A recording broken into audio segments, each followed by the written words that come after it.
What is up, everyone? Gamer Live Studio here, back at it with another off the top video. And today we got a lot of stuff to talk about and get into, but before that, I wanted to give you some updates what's going to be going on in the next couple of weeks. First off, if you probably haven't noticed, I'm not using my webcam.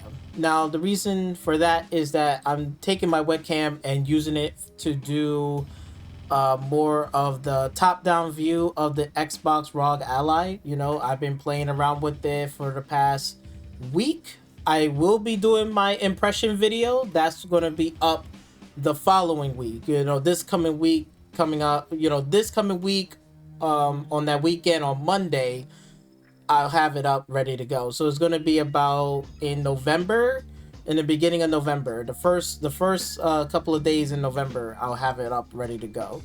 But I've been doing some videos on this. I got more on the way, and I got some editing that I have to do. So it's going to be more posts of this. So in the next, couple of off the top videos, I'm going to have to use my JPEG and not my webcam. So, but then after that, everything should go back to normal. I'll put my camera back where it was, and I'll have everything set up the way how I had it before. But I still wanted to do more videos of this, so there is that. Also, I planning on doing GTA update video, because there's some interesting news, coming out on that one. So I wanted to break it down, discuss it with you, and also keeping track of where is GTA is at. Because we had some interesting questions, like, in terms of like people, anticipation. But personally, for me, I'm getting sick and tired of hearing it. Like, I know about it. I think we've seen it all and stuff. And I do wanted to talk about the screenshots and stuff. So I'm planning on kind of like doing both, between like keeping updates and tracking it, and also just going over some footages, some screenshots and stuff, right, with you guys, just giving you my overall thoughts on it, and also, like, again, keeping track of it. And then after that, we'll wait and see until any real major news drop and stuff. But there's just a lot of like hearsay, this say, it's just a lot of that back and forth. And I think I'm just gonna, basically, when I make a video, we're gonna cut all the noise out and just go straight into some of the major stuff that's been happening, developing. And I guess, well, this is not insight because I don't have no insiders at Rockstar. This is just me just giving out like real, honest, educational guesses on what's going on and keeping track on things. And I think people have also spreading misinformation and being misinformed. So I want to make sure we are all on the same page in terms of like trailers that are missing, right? Things that are not really happening and stuff that needs to happen.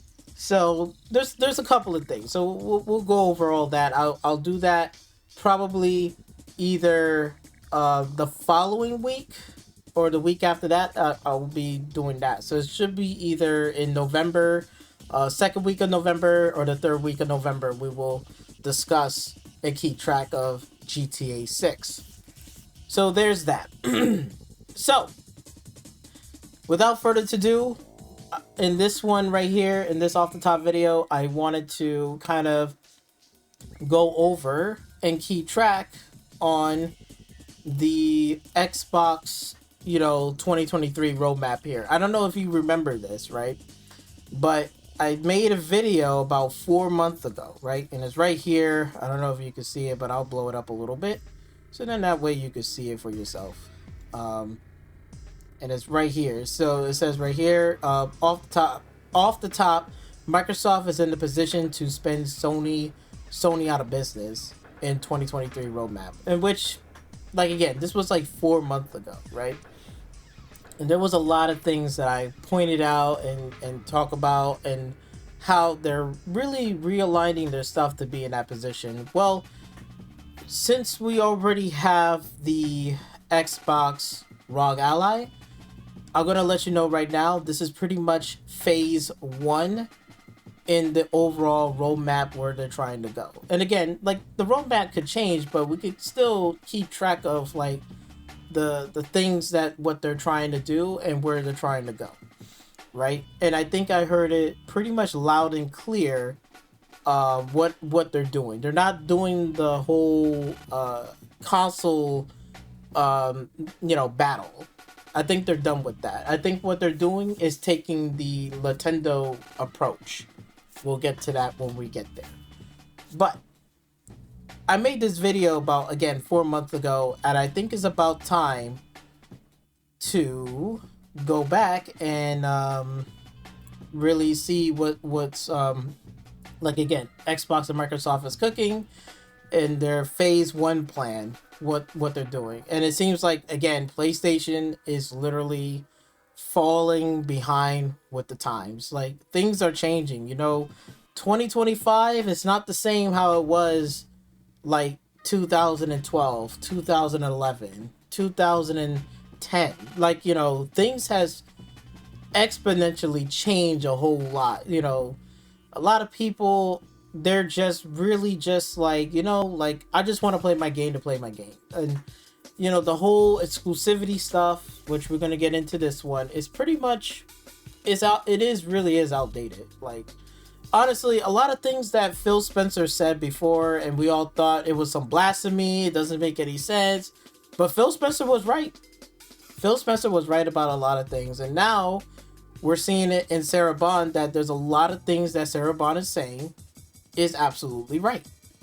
So I think this is a good time to keep track of, the whole 2023 roadmap right here for Xbox, and seeing phase 1 has already started right on its way.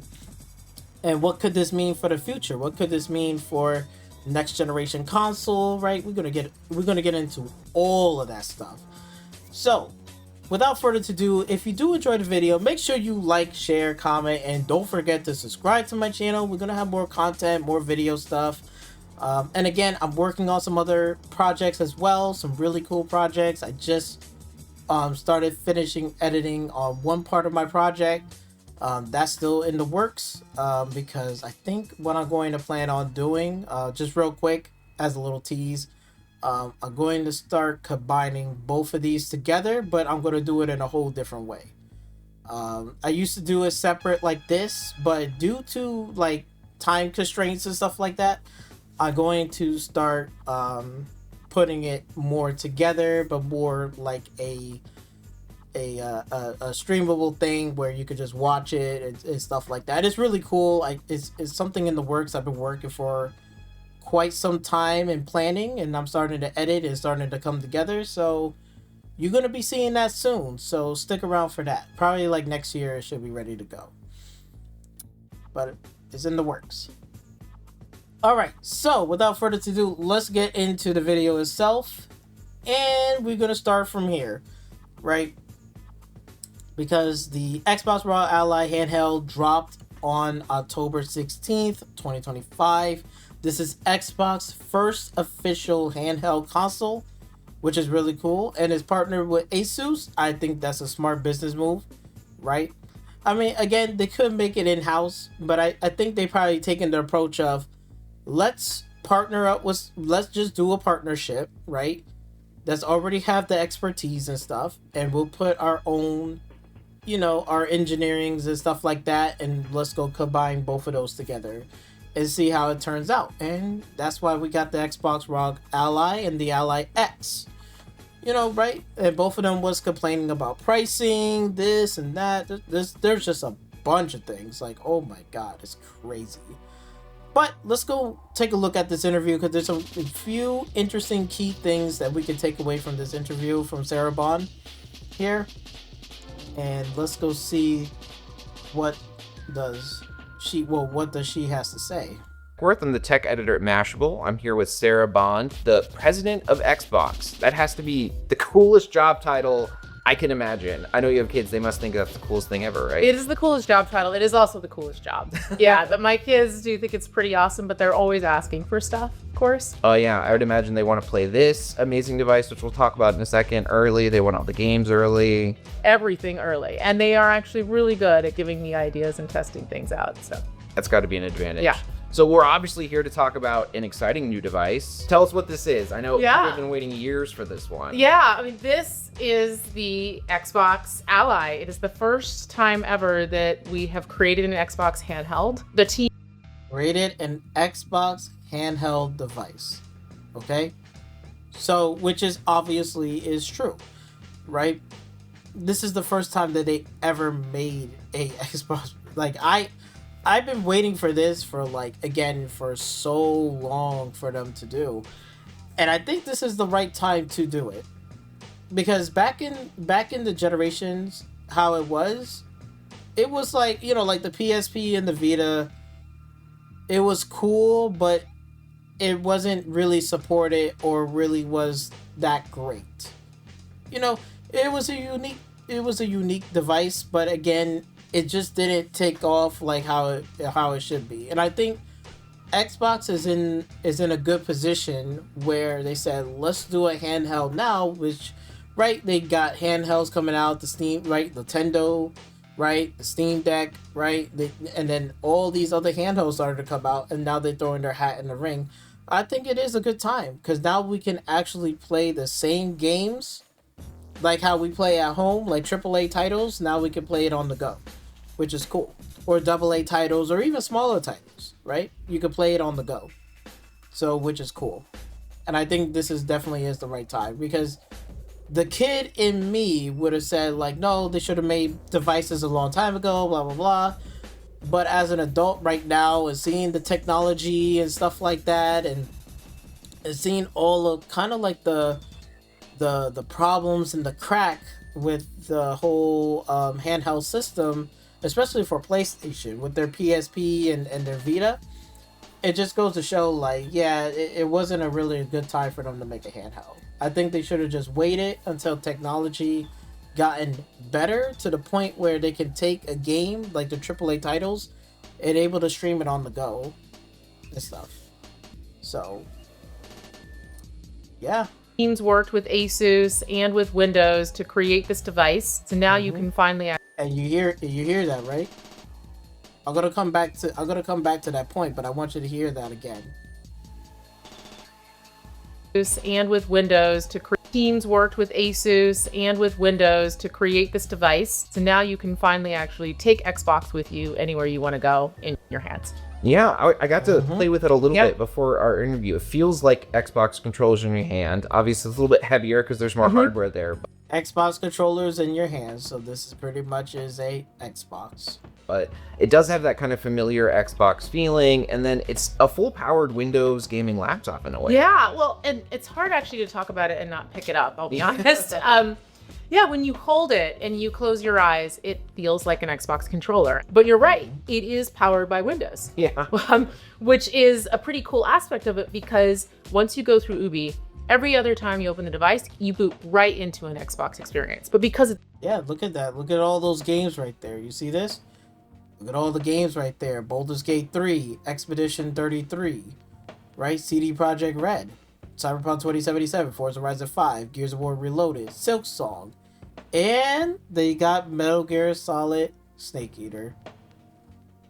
Well, Delta. Well, it's not Snake Eater, it's actually Delta.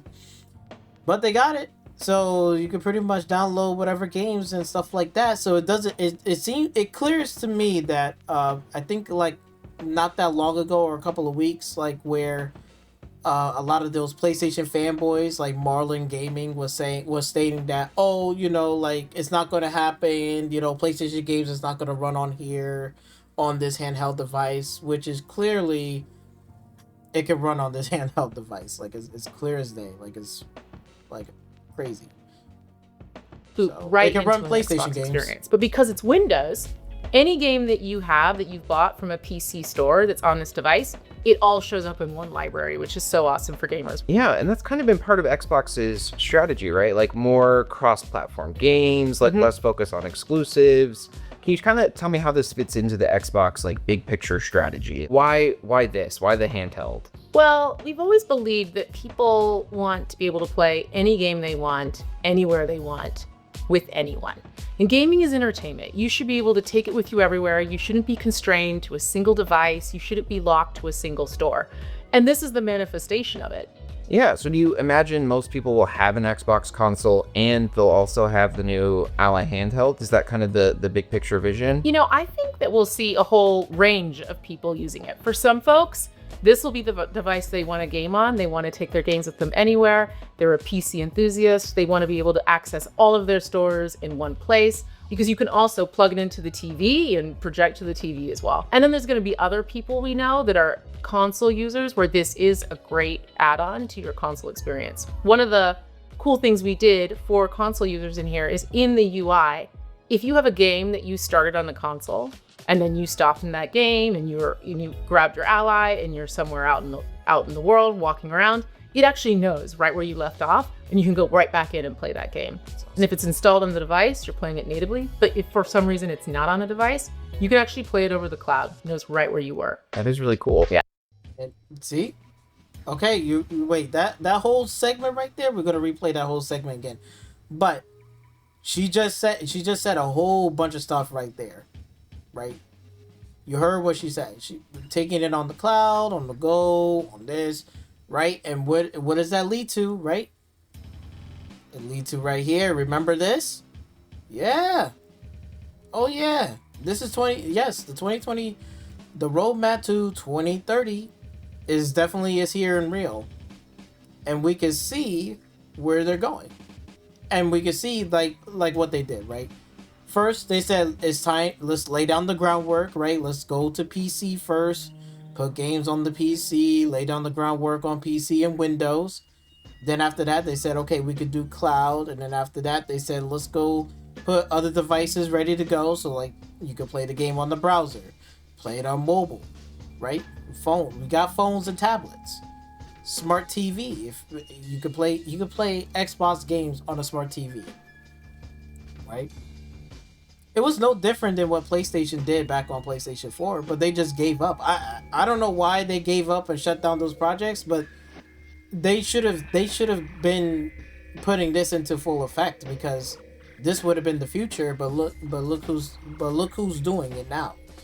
It's, Xbox is taking charge and taking the lead on this. They're laying down the groundwork right here.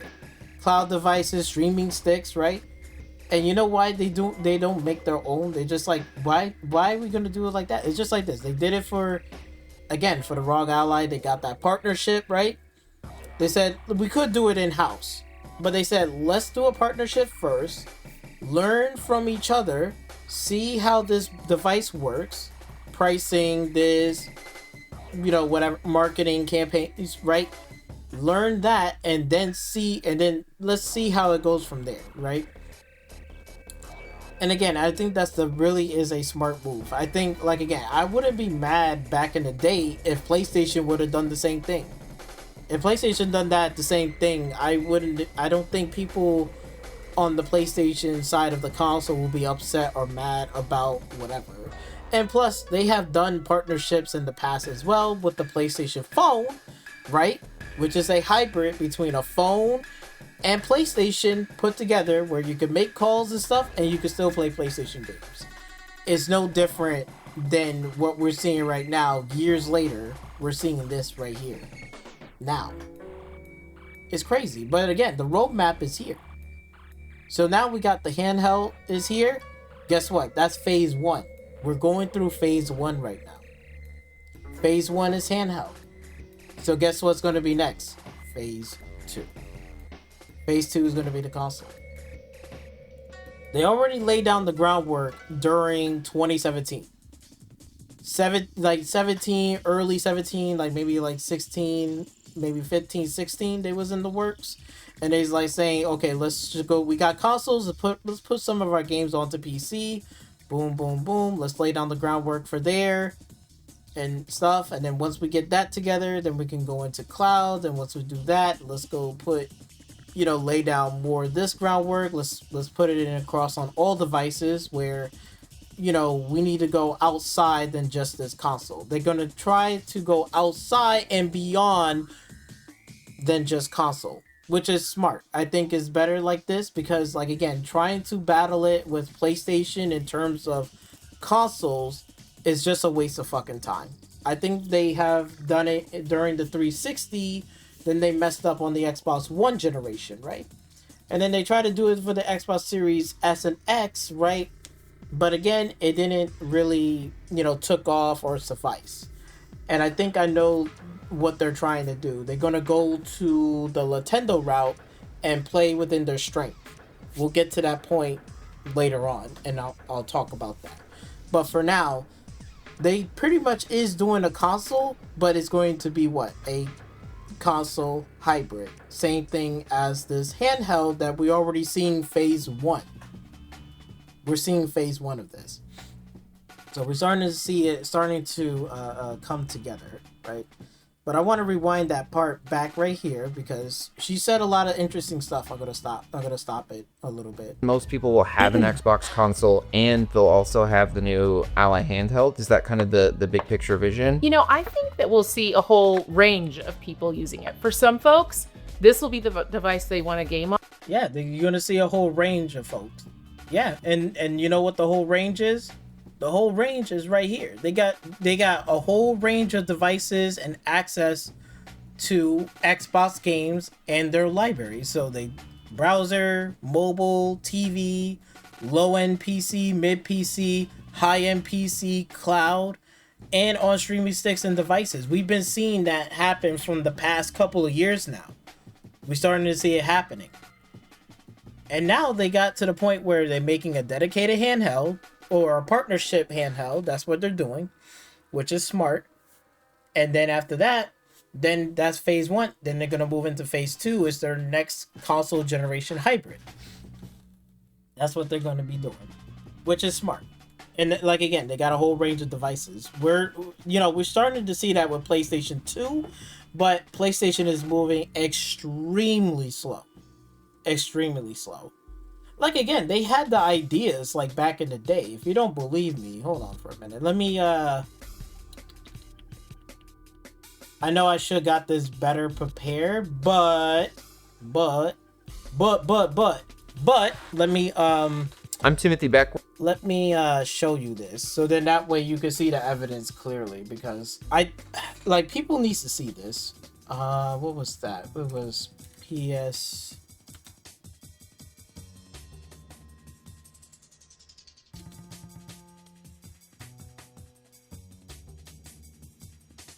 Yeah, see? PlayStation TV. Trailer.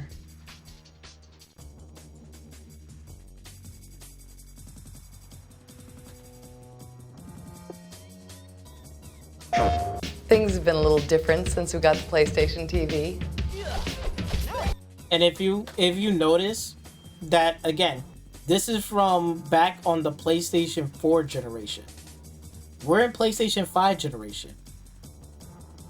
Okay? Everybody is downplaying the fact that they're downplaying because of the fact that, they're doing this and console matters, exclusive matters, and all this bullshit. You need a PlayStation 4 to play games and all this stuff. And then look at this. During the time when PlayStation 4 generation was dominating, they had devices like the PlayStation TV was allowing you to play games without even doing what? Having an actual PlayStation fucking 4. You didn't need a PlayStation 4 to play PlayStation fucking games. And I'm pretty sure this device was playing also, I believe, even PlayStation Vita games. The Vita, the handheld, you could play that shit. But we're still just like any other family. Aw, she's doing it again. Oops. Yeah, just a normal family. Number 34 takes the plate. Sends it high to left field. Makes the catch for the tie. If anything, it's actually brought us closer together. This PlayStation 4 generation, they used to be like this. They used to be really good. They talked about PlayStation, this and that, how great PlayStation was. If you haven't noticed, PlayStation 5 is not even like that anymore. They're quiet, they're mismanaging their money, mismanaging their studios. They basically, telling you one thing, saying, yeah, we're gonna have this, and then they cancel it, and they don't really care about the fan base. They're not really this, right? Look, they used to be like this back in the day. They're not like that no more. And again, if you look right here on this on this whole entire TV, you don't even see a PlayStation fucking 4. You don't see a PlayStation 4 Pro. You don't even see a PlayStation 4 sitting on this TV stand. You know, as a family. Seriously?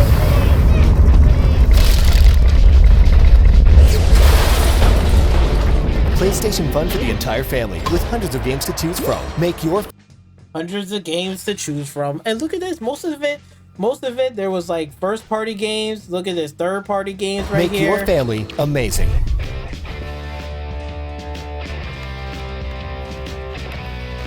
I like spaceships too.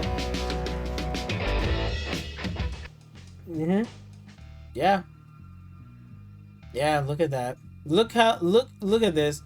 This was a time that where you didn't even need a PlayStation 4. You can just literally buy this device, put it on your TV stand, and you can play games. And now we're entering in PlayStation we're in PlayStation 5 right now. And then you see Xbox making all the roadmaps here. Look at this. Here's the latest roadmap. This is beyond. This is what they're doing right now currently. Phase 1 handheld. Look at all the devices. TV streaming stick is right here. PlayStation back in the days was doing that shit on the PlayStation 4. What happened to them now? And look who's doing it. Look at this. The real market leader. You know who the market leader is? It's not PlayStation. No. That's a lie. It's fucking Xbox. Xbox is the market leader. They're taking charge. PlayStation had a chance to be the market leader. PlayStation 4 generation, they had a chance to be the market leader. They lost it when they enter into the PlayStation 5 generation. That's what happens. And now who's taking over? Xbox. Xbox is the market leader and they're taking over. And the road to domination, they are just getting started. We're just in phase 1 and they got handheld, streaming stick device, all of this shit right here. And you heard what she just said, right? We'll rewind that back for a minute. Want anywhere they want with. Can you kind of tell me how this fits into the Xbox like big picture strategy? Why this? Why the handheld? Well, we've always believed that people want to be able to play any game they want, anywhere they want, with anyone. And gaming is entertainment. You should be able to play any game that they want, anywhere that they want, and whatever devices that you want. Which they're actually doing right here. Oh, and that was what again? Oh yeah, that was PlayStation was trying to do that back in the days. Back in PlayStation 4 generation. That was one generation ago. Look, 10 years ago. 10 years ago. Where is that energy at right now? Now they're going to go back and scurry back into a closed ecosystem. But yeah, here's Xbox making it open for everyone and leading the charge, and they're still continuing to do that. Crazy. 10 years ago. And now look, Xbox is saying it. able to take it with you everywhere. You shouldn't be constrained to a single device. You shouldn't be locked to a single store. And this is the manifestation. Shouldn't be constrained to a single device, locked down to a store. Man, that sounds like PlayStation back in the day on PlayStation 4. That's how they was doing. Are they doing that now? Hell no. Why are they not doing it now? They had the chance. They had the chance to be a market leader. But they're not the market leader. Guess who's the market leader? Xbox, Microsoft. They're the market leaders. Station of it.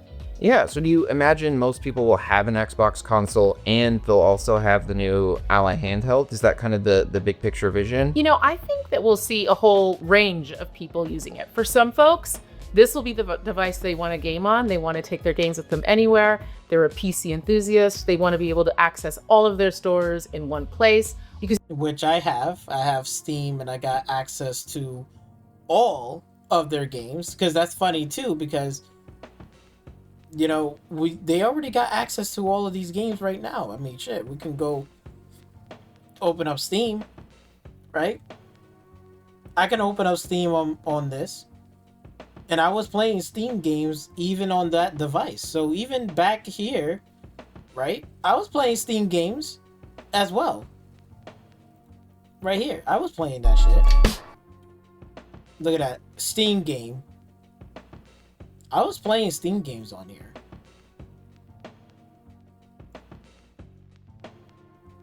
Capcom Fighting Collection, another Steam game, right?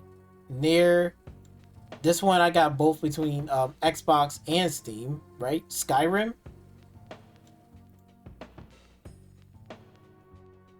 That is crazy. Skyrim. I got it on PC and on Xbox. That's on Steam. This is another Steam title right here. Able to get access to all my games and play it on the go is amazing. It really is amazing. But for real, like, we have all these devices right here. I'm not limited, and I get access to play what, PlayStation games as well, right? I mean, here's Steam. I mean, do we have to go to Sony just to show that there's like 27 games right here? Look at this. We got access to all of these games. Look at this. Go Stellar Blade. We're gonna get access to it. If you already got the Xbox ROG Ally and the Ally X, you already got access to Stellar Blade right now. You got access to Ghost of Tsushima.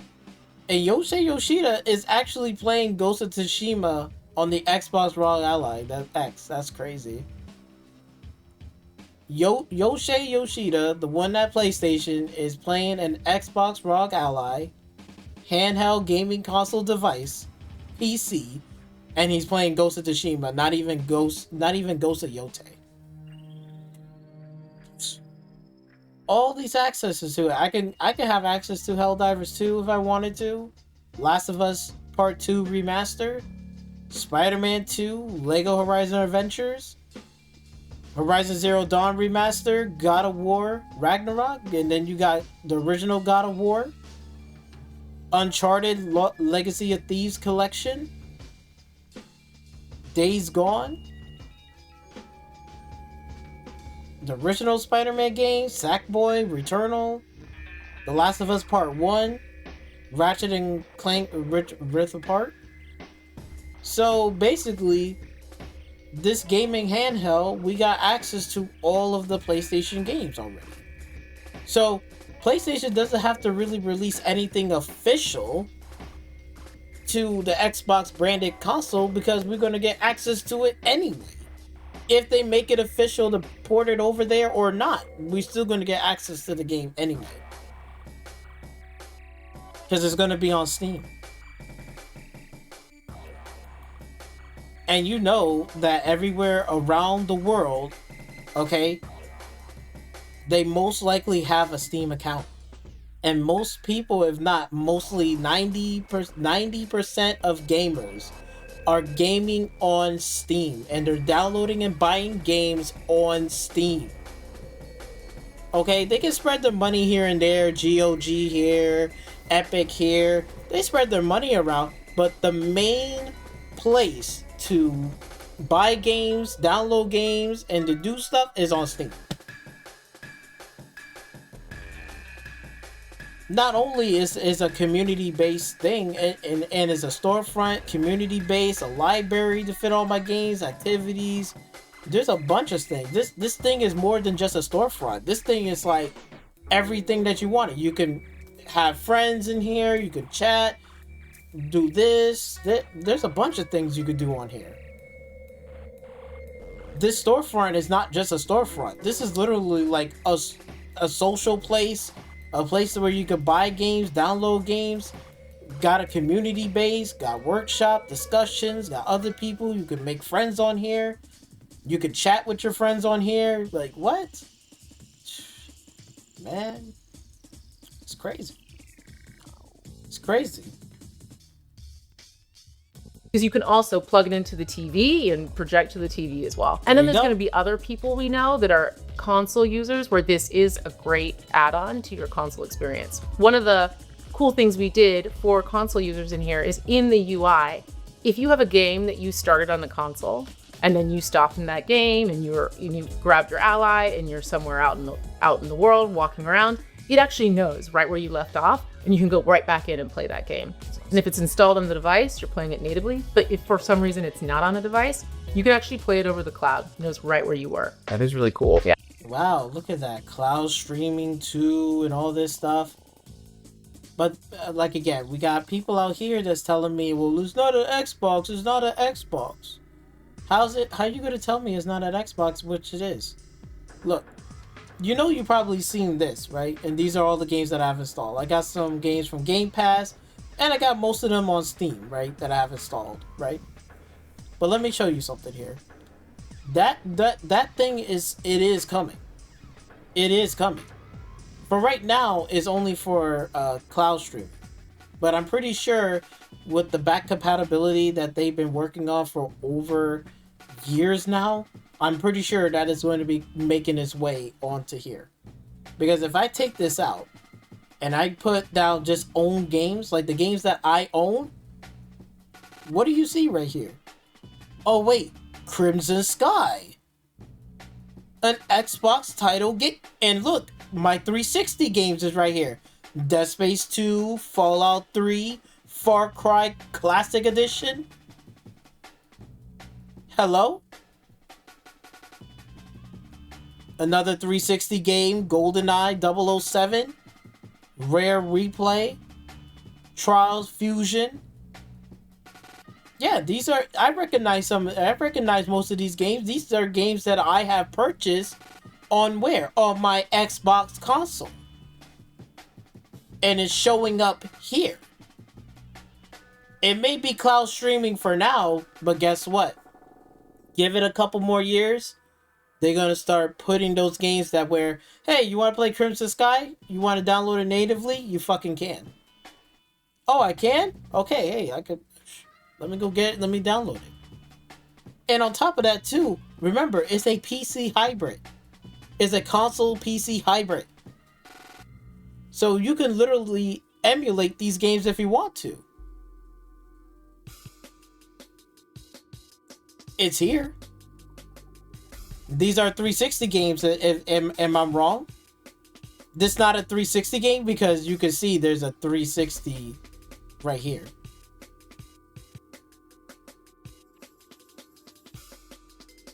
And you're telling me the Xbox ROG Ally is not a handheld? Why is these 360 games are showing up? And you got Crimson Sky? That should be right there. That's enough evidence right there that the old games, like their back compat, is going to show up. Not just in cloud, but they're going to show up natively. It will come. That's why I'm not worried or sweating about, you know, oh, backwards compatibility and oh my god and all this stuff. They're gonna bring all that shit over.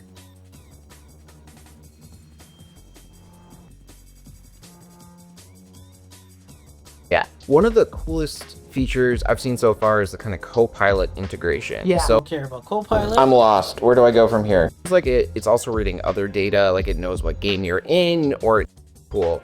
So you talked about making gaming. Okay, I'm gonna skip the AI stuff. I don't think we need to go over that.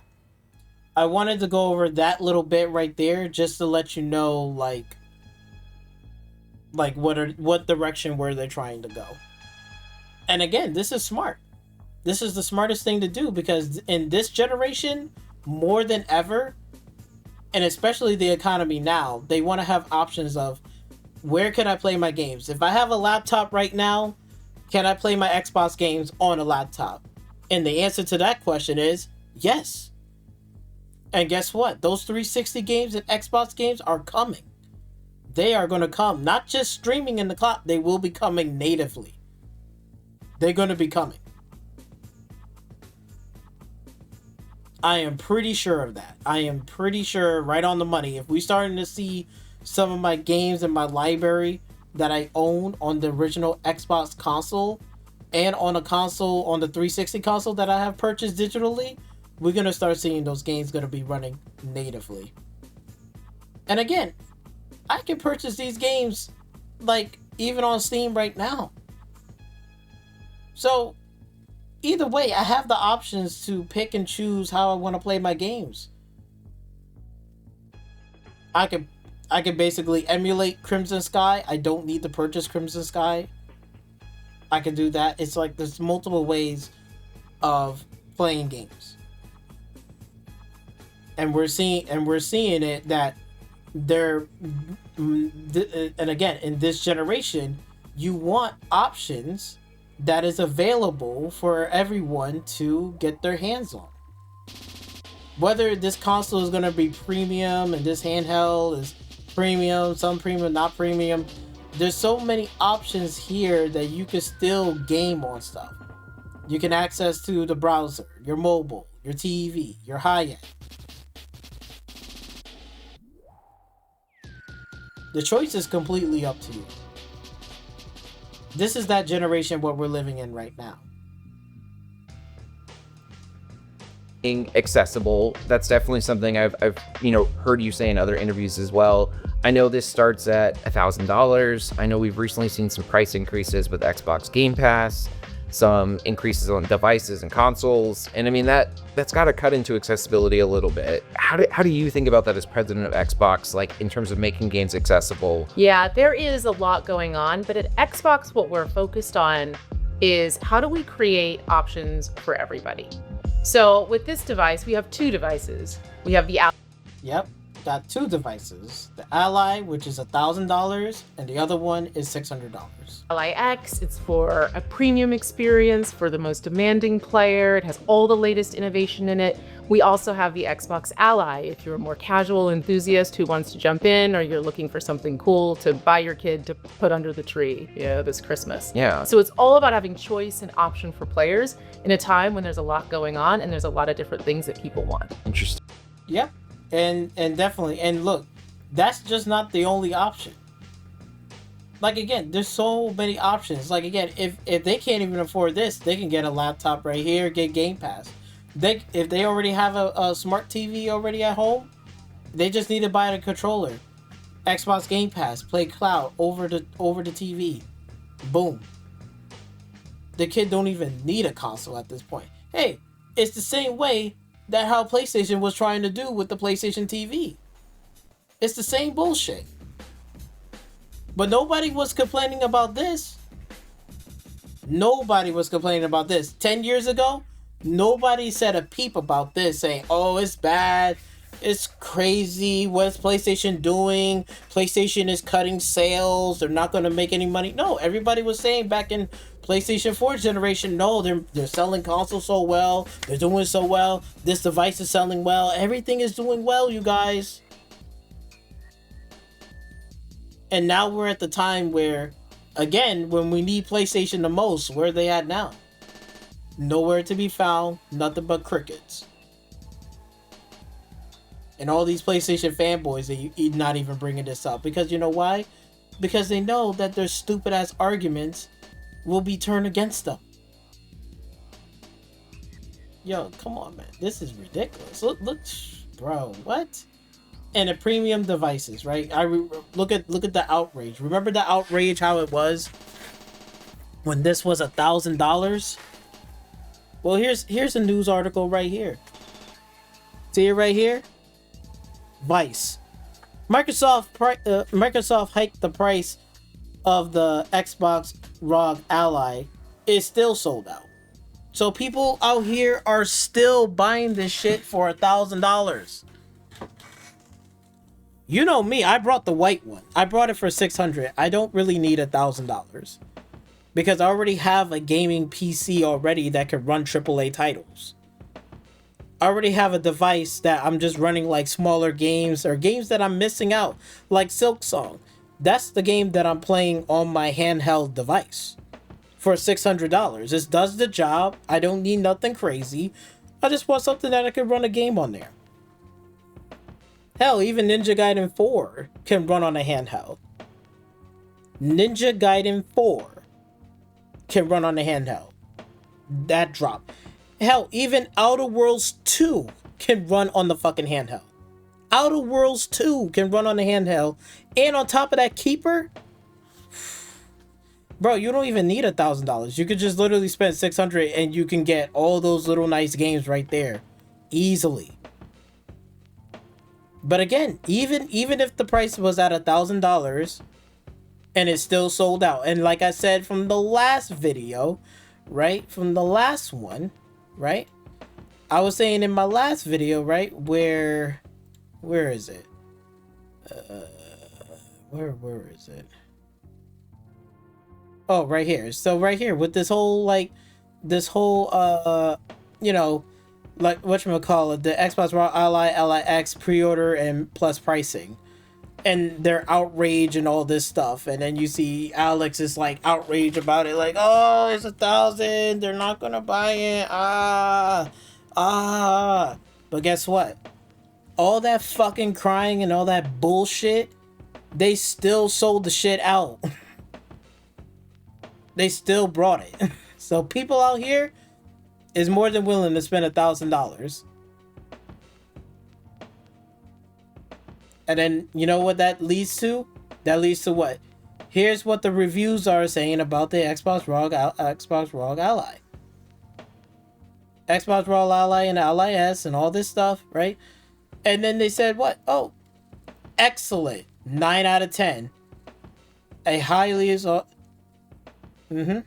highlighted right here. Superb PC handheld with outstanding ergonomics, terrific cooling, and a natural feeling controls. 9 out of 10. So reviews are praising this pretty well. Now, I'm not saying every reviewer makes it perfect, but most of the reviews are coming in saying, you know what? This device is actually pretty damn good. So it's doing something right. It's being sold out. They're getting high praise of it. So it seems to me this is an easy W for, you know, Xbox and Microsoft. This is an easy W, and they already got the W. So pricing wasn't a concern or outrage. So with all that fake crying and concern, what Oh No's Alex has put out was a nothing burger. And then after that, they're getting all the praises right here. You know, that's the same way how it was with the PlayStation Plus, PlayStation TV. Oh, so cute, small device, play all my games, yay. Nobody was complaining about it. Even if the price was like $80, people still went out there and still brought it. Knowing that you can get a smaller device, like, again, the Roku TV, Chromecast for even cheaper than this. Cheaper than this. But they still went out there and still paid $80, $100. I believe the original price was actually $100. $100 and something dollars. And they still went out there and brought it. Well, there you have it. So it seems like it's been a success so far. It's pretty much a success. They did very well. Interesting. Yeah, the rumors are that the next gen console will be almost more like a gaming PC in a lot of ways. That it'll be super high powered. I don't know if you can speak to that at all, but I mean that would be helpful for me because there's a lot of like PC games I'd love to play, but like I said, getting the barrier of entry seems like it's really high. So if there was a console that could kind of be a gaming PC and console in one, like that would be helpful for me. I don't know what you can tell us about the next gen console. Any? Well, I can tell you you're right that the next gen. I can tell you you're right. The next gen console. So she is right here confirming that the next gen console is going to be a PC hybrid. What else you got to say, Sarah? console is going to be a very premium, very high-end curated experience. You're starting to see some of the thinking that we have in this handheld, but I don't want to give it all away. Yep. And I'm starting to see it too. We already starting to see it. And you already see, look, phase 1, handheld. Phase 1 is the handheld. The next thing you know, phase 2 is the console. And it's already confirmed that it's going to be a hybrid. You know, it's going to be a console PC hybrid. That's what it's going to do. Which is still an Xbox console. And they're going to combine it with the PC Windows-like experience. Like we see in the handheld. Which is crazy. Which is this console is going to be a beast. Not in terms of like hardware. Like, I can care less about the hardware. In terms of like the shit you can do with it and what you can't, oh my god. The possibilities is endless. Like, it's just gonna put PlayStation. It's gonna put PlayStation right back into the Stone Age. It's just gonna put them right back, all the way back. And they're gonna send them back all the way the fuck back. I'm telling you right now. If this is what they're doing it smart. They're doing it smart. Because this is crazy. I mean, seeing the success, right? That is going to be a very premium, very curated device. I mean, look, people still went out here, brought the Xbox ROG Ally, and it's still sold out. They still brought this device. They still buying it. And all I hear is, oh, they're dead. Microsoft and Xbox is dead. They're not dead if you keep buying their shit. They're not dead if you keep talking about them. They're not dead. They're still gonna be A-okay, and they're still making money. Like, what? It's still sold out, and they still getting praised for it. Alright, so the key thing that I wanted to point out, because she said something right here that I think a lot of people miss. So let's go back. The barrier of entry seems like it's really high. Is going to be a very I don't know what you can tell us about the next gen console. Any well, I can tell you you're right that the next gen console is going to be a very premium, very high-end curated experience. You're starting to see some of the thinking that we have in this handheld, but I don't want to give it all. Yeah, so we started to see the thinking, and I can see it.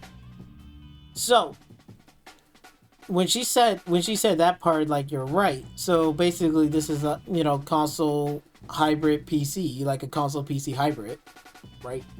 And in terms of the hybrid, right? Because I put it right here, I asked, is Xbox ROG Ally is the first handheld console? No, the Xbox ROG Ally is not the first handheld gaming console. But it's the first official Xbox branded handheld device. And then we see it right here. We can go down the list. The Game Boy, right, from Nintendo, right? PlayStation Portable, which is the PSP from 2004. The PlayStation Vita from 2011. Brought console high quality gaming to the handheld, right? Then fast forward to about 2017, right? Remember when the Nintendo Switch? 2017, right? And we can see that it is a what? Hybrid console that is revolutionized the portable gaming with detachable controllers and docking. So basically, this is a hybrid console. So what the Nintendo Switch did, they basically left the home console market, which they absolutely did, and they basically took the mobile division and the console division and put those together, right? To form what? A hybrid console. Because most of the success of Nintendo product, after, I think it was either the Super NES, maybe the N64 after, and then they started to kind of go downhill, probably towards like GameCube kind of and stuff like that. But their handheld, when they first started this, it took off. It took flight, and it's been taking flight ever since then. The Game Boy, Game Boy Color, Game Boy Advance, SP, 3DS, right? They started to take off.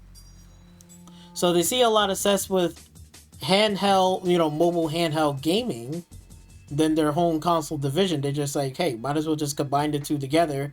So then it's going to be a hybrid console that is portable, but yet is also dockable for the TV. Right? And then you got the Steam Deck, right? The Steam Deck did the same thing. It's a hybrid between what? Between, a PC gaming, right? And then they combine with their own Steam OS. They got their own OS. It's not Windows OS. They have their own OS system. Steam OS, and they combined it with their PC gaming, handheld device, and the Steam store that they already have put together, right? Because we can see it right here. We can see that they already have a store, a library where all your games that you purchase, and also a community page where you can keep in touch with your friends, what's going on in the community and some of these games and stuff, updates and stuff. So there's a bunch of stuff right here, right? So it's not just a simple little storefront. It's more than a storefront. It's everything in one place. I can buy my games on here. I can talk to my friends. I can make adjustments on here. I can go offline, online. I can sign out, right? I can go to big picture mode. Downloads. There's a bunch of stuff that I can do on here. It's crazy. The amount of stuff on here is endless. Like, look at this. I can go right here, go to management, right? Or go to properties. And I can say updates. I want install files. Where is it located at? I can, do the beta thing. If there's like a new build or something in the data branch, I could test it out. Like Starfield, right? And also controller setup. I can go in here and tweak controller settings, configure, and a bunch of things. So before I start Dirt Rally 4, I can do that before I even start the game up. And I can configure more things than what Dirt Rally 4 has to offer, which is crazy. So there's a bunch of things you could do. There's game recordings and stuff. I can record gameplay over it. Privacy, right? Customization. I could change the wall and the wallpaper and stuff, which is pretty cool.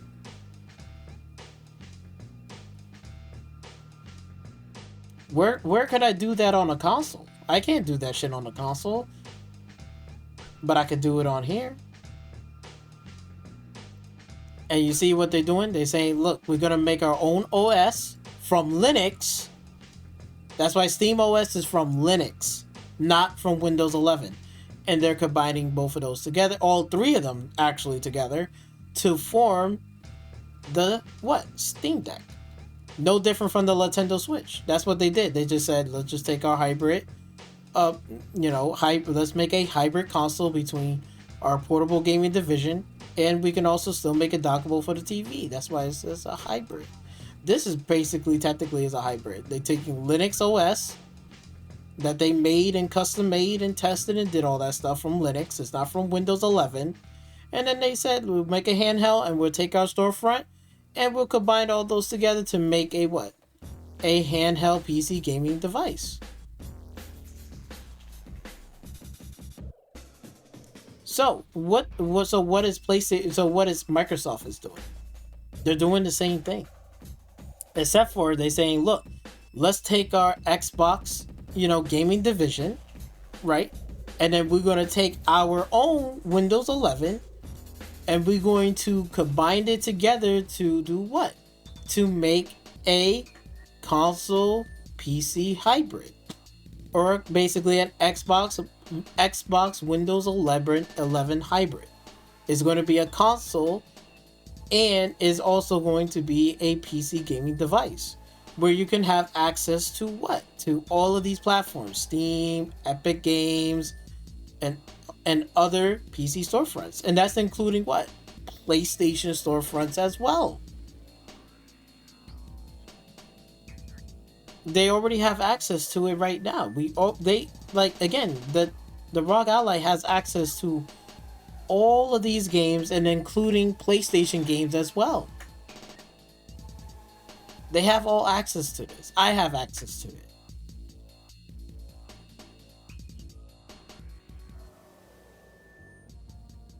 If I downloaded Dirt 4, right? If I downloaded Dirt 4, for example, right? If I downloaded this game right here and I downloaded onto, my gaming handheld, my Xbox ROG Ally, I can still continue playing this game and pick up where I left off at. It already got cloud saves. So I can still play the game and still continue where I left off at, even on the handheld on the go. I got easy access to the game.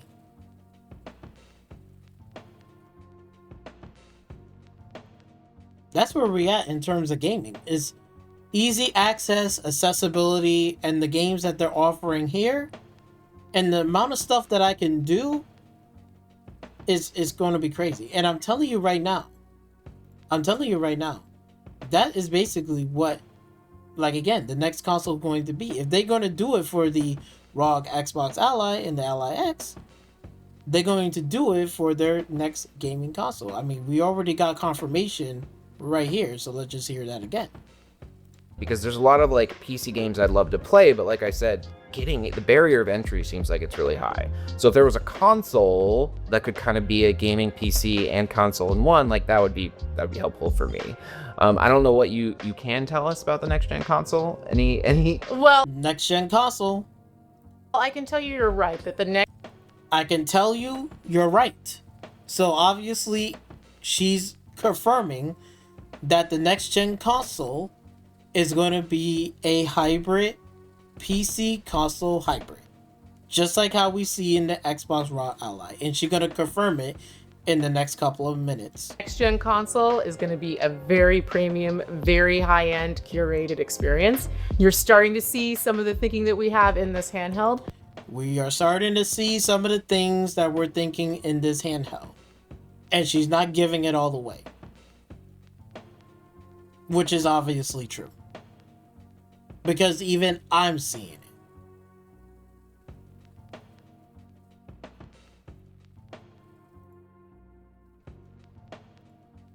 Again, if I'm seeing this right here, right?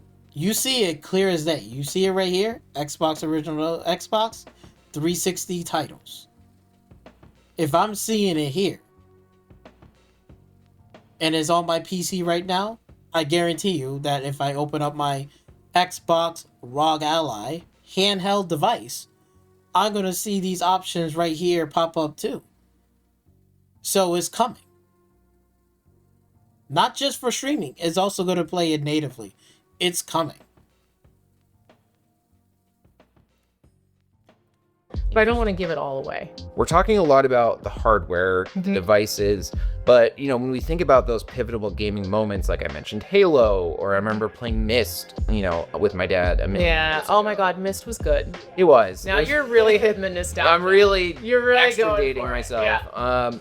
But we haven't really talked a lot about games, and I know exclusives have been less of a focus. It seems like with Xbox, we're getting more cross-platform games. Where do big blockbuster, exclusives fit into this, if at all, or is it kind of evolving past that place? We're really seeing people evolve way past that. The biggest games in the world are available everywhere. Yeah.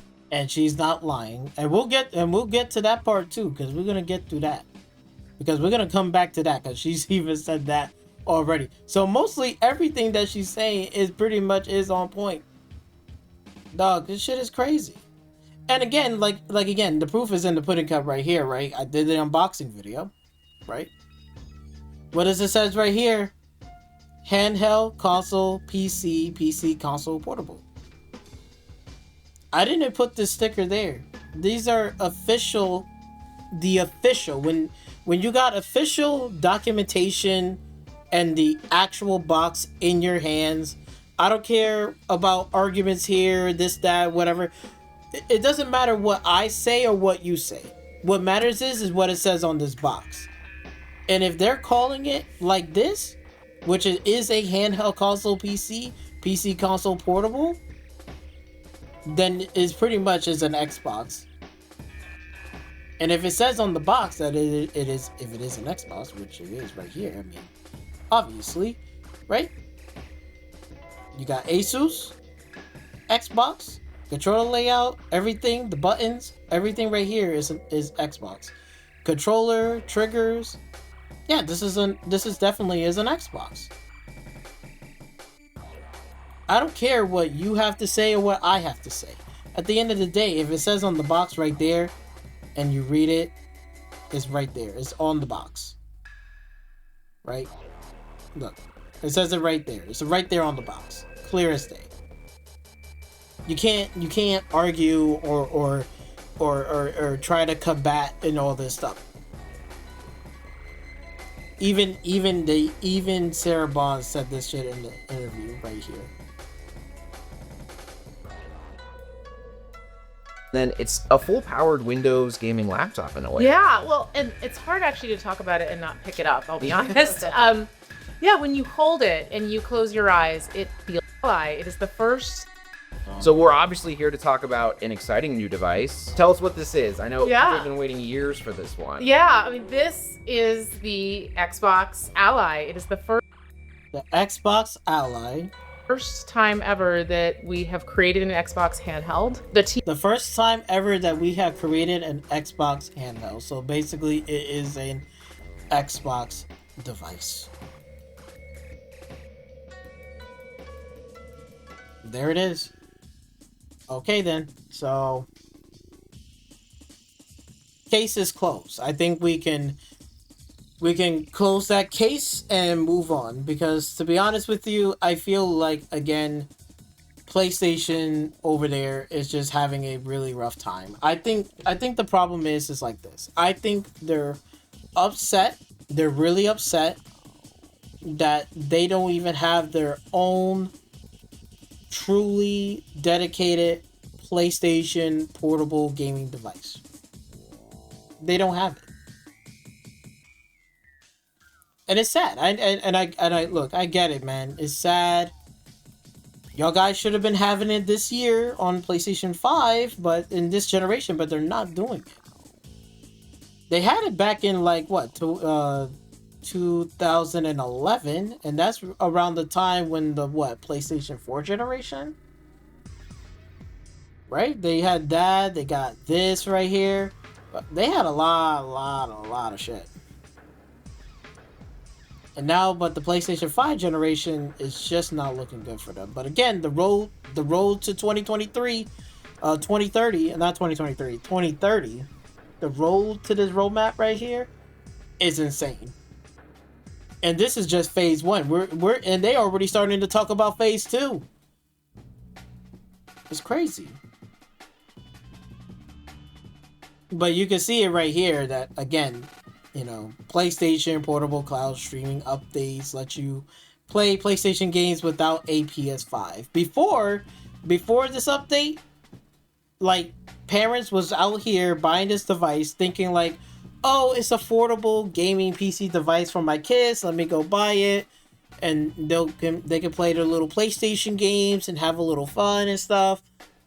But little do they know that most of these parents, especially, you know, mothers, they didn't know that you needed to buy a PlayStation 5 in order for you to play on this device. You know how many mothers was pretty much, and grandmothers was upset by this, and grandfathers, they didn't know that this device, that you needed a PlayStation 5 in order for you to play games on this shit. Look, I got a friend at the job, okay? And I was talking about the Xbox ROG Ally, the one that I was getting and I was about to have. You know what he mentioned? He was mentioning, oh yeah, I forgot that PlayStation portal that PlayStation put out is fucking garbage. It doesn't make any sense. That's what he said. Because it's just a waste of money. And I know it's a waste of money because you know why? Because you couldn't play any PlayStation game nor even download it. Now they did the update for it, but you still is only streaming. It's like you can't take this on the go. It's only gonna go around your house and that's it. But then my Xbox, ROG Ally, the one that I have right here, bro, this beautiful piece of tech right here. Look at this. This beautiful piece of tech right here. I can download my games and play it on the go. I even showed it at my friend at the job. I said, look at this. I was like, bro, feel this in your hands. I was like, yo, this is good. And he's like, yo, this shit feels good, bro. I know. I told you, man. Shit. He got a PlayStation, right? He got a PlayStation. I told him I'm on PC, but I still brought this device because, like, again, I've been waiting for this shit for years, like when I was a kid, for them to finally make an actual handheld gaming device, and they finally did. It's crazy.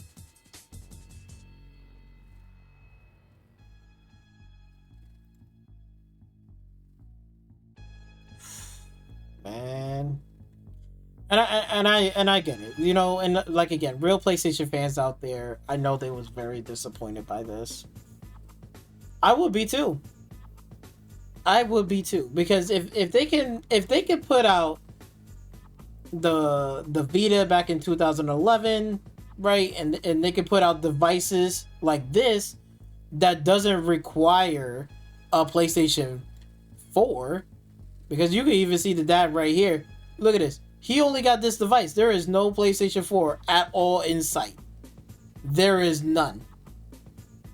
And he was able to play games, MLB The Show, Lego, this and that, back on the PlayStation 4 generation. Where's that same energy now with this? This is unacceptable.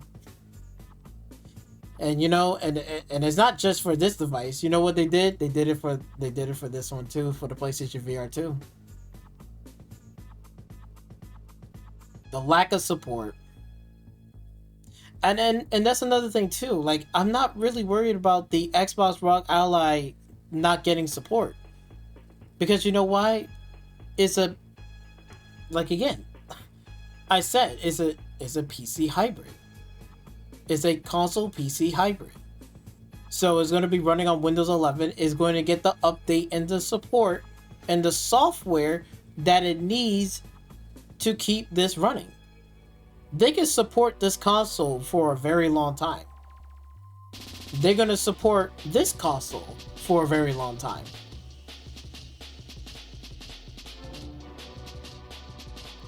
Tell you one thing, they ain't going to be supporting this for that long. And a lot of people want to download their games and take it on the go. They want an actual, genuine PlayStation portable gaming device. And they're not getting it. They did it for the PlayStation VR 2. The lack of software support. Like again, like PlayStation can build good hardware, but in terms of their software support, it is lackluster.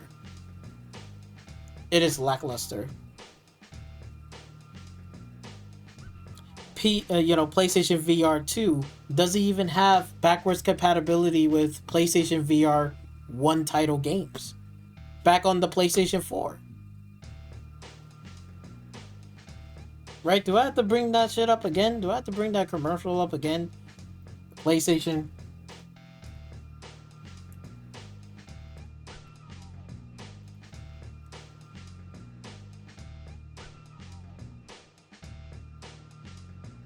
Peggy 18.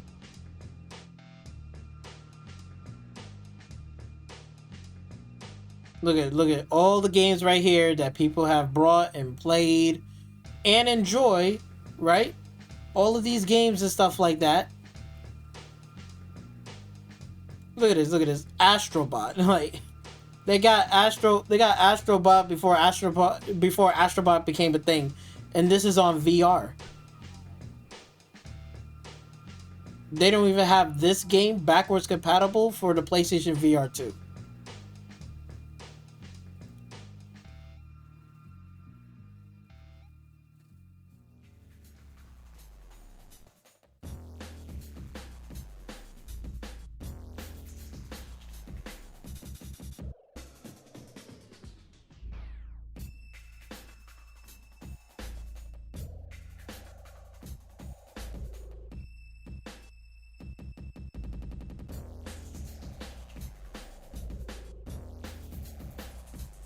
It's a shame. It really is a shame. Look at this. Look at all the fun games that they had on the PlayStation VR. Look at it. They even got Ace Combat 7. They don't even bro, if they don't even have this backwards compatibility, that's crazy. Oh my god. This is sad. This really is sad. All those games right there is not even backwards compatibility for the PlayStation VR 2, which is more powerful than the original PlayStation VR. Look at this. Look at this. PlayStation VR 2. Better stuff, foliage, all this stuff. You could bring old games onto here for the new one. Why is that not happening? Oh, I tell you why. Because they got lackluster software support. But look at them now. Look at them now. They're turning around. They're trying to be like Xbox. Trying to get their devices to be more open and people can buy it and use it for whatever. That's why they did this right here. How to prepare for using PlayStation VR 2 with PC. How to set up a PlayStation VR 2 on PC. All the requirements. Look at this. All the bullshit right here. You gotta buy this device right here, which is crazy. And this shit costs $60 fucking. That shit is crazy. I tell you, Sony is lackluster. Lackluster. Falling behind. Getting back and sent back to the Stone Age. And then meanwhile, look at this. All this stuff. And it's funny, they didn't even put VR in here. I think VR was just a bonus. But VR would have slapped right here because even Game Pass is supported with the old MetaQuest 2 and also the old Oculus Quest 2 is supported, and also it support the MetaQuest 3. And they made their own special edition. It should have been slotted somewhere around here, but they even got VR. All of this devices here that you can get yourself into playing games and VR. Meanwhile, they can't even do backwards compatibility, and the PlayStation Portal can't even download games and play it natively offline. Unlike this beautiful piece of tech right here that I have, that where I could download a game off of Steam and play all these games offline. Right? Shit, like, I mean, you can even see the next video right here. I mean, I was playing these games offline perfectly fine. I can play Skyrim offline perfectly fine. Look at that. Oh, look at this. I can play this game offline. Vampire Survivor, this. Right? Capcom Fighting Collection. Nier. I can play Nier offline.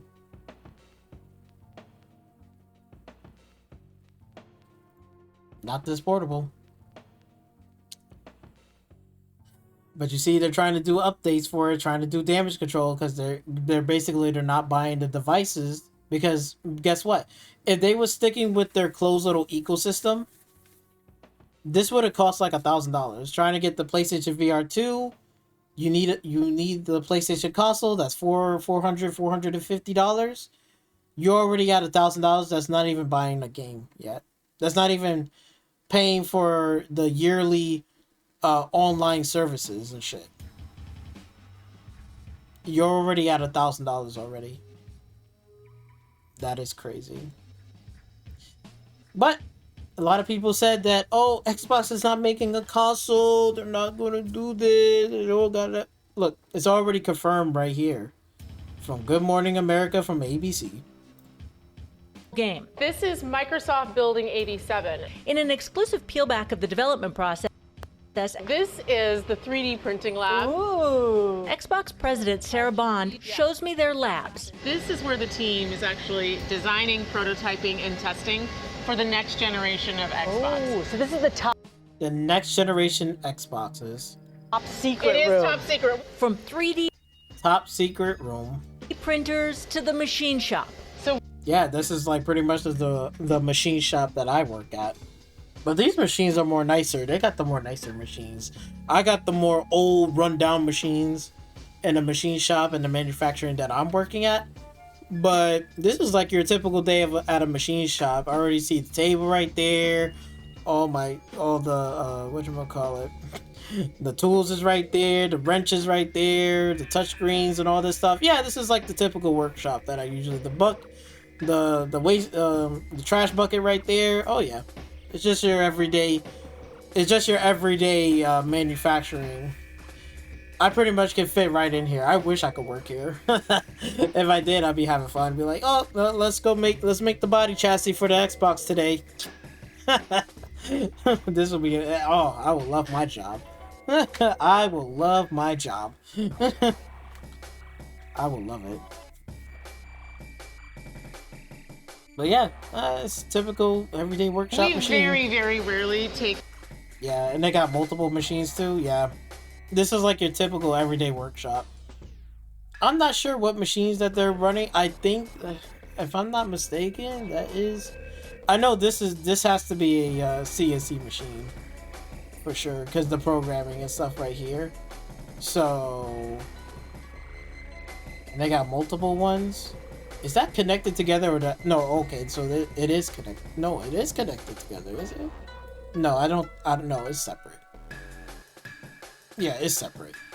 So they got two of the same machines. They probably got different machines down there. So yeah.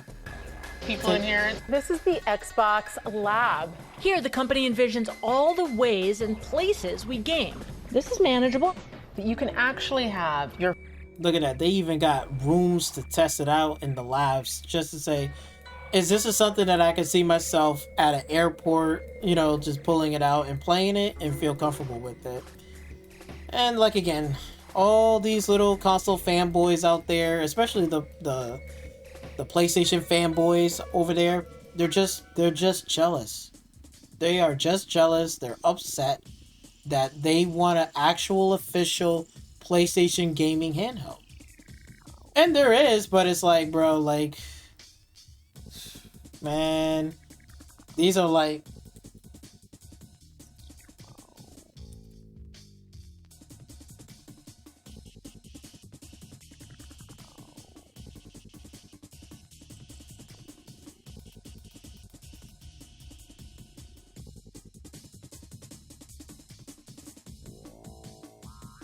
see, people just making their own custom-made handheld, gaming handheld and stuff.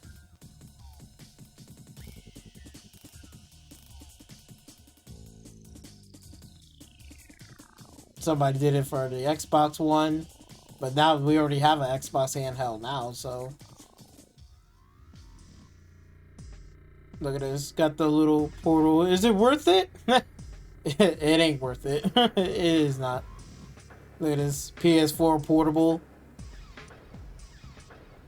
I think somebody actually did a PS5 portable. I think somebody actually did. Let me just check real quick. Did somebody did a PS5? I think I've seen a video of somebody did a PS5.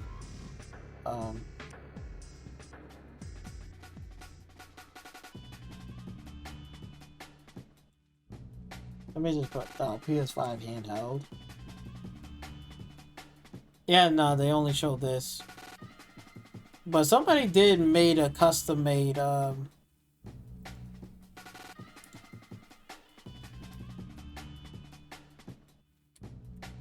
think it was custom made.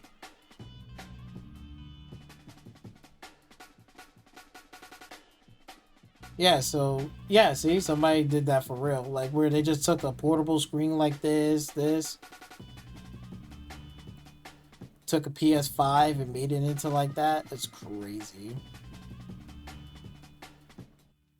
The possibilities are there, but it's just like, bro, like, I don't know what PlayStation is doing, because like, look at this. Somebody did this, and this shit looked crazy, but it looks good.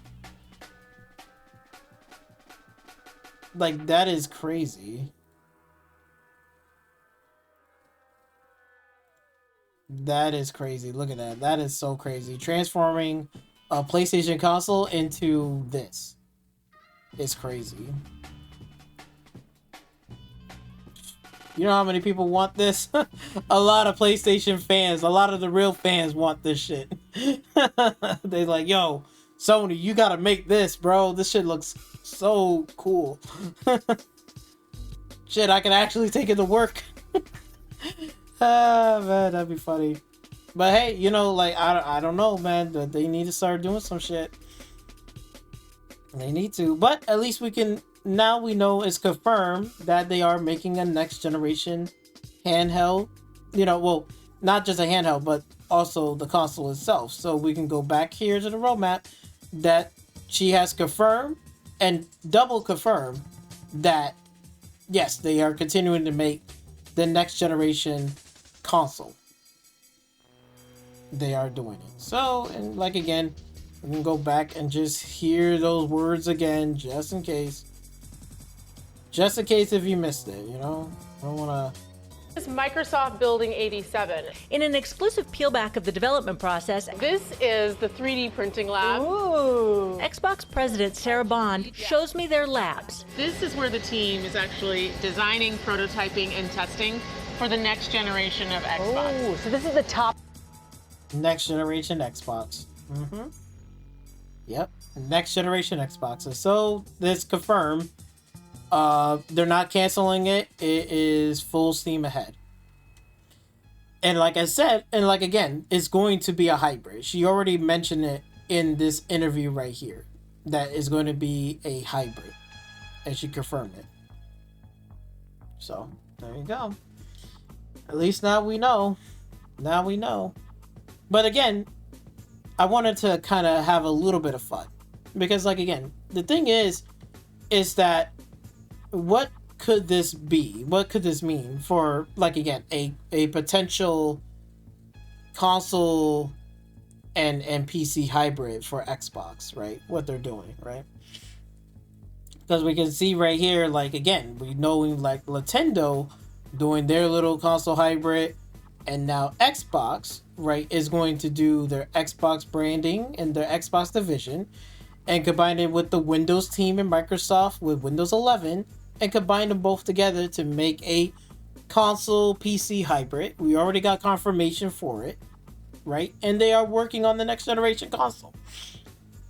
They did it on the handheld, and now they're working their way onto there. So, and like again, and we already have proof because, like, again, you know, this is an Xbox.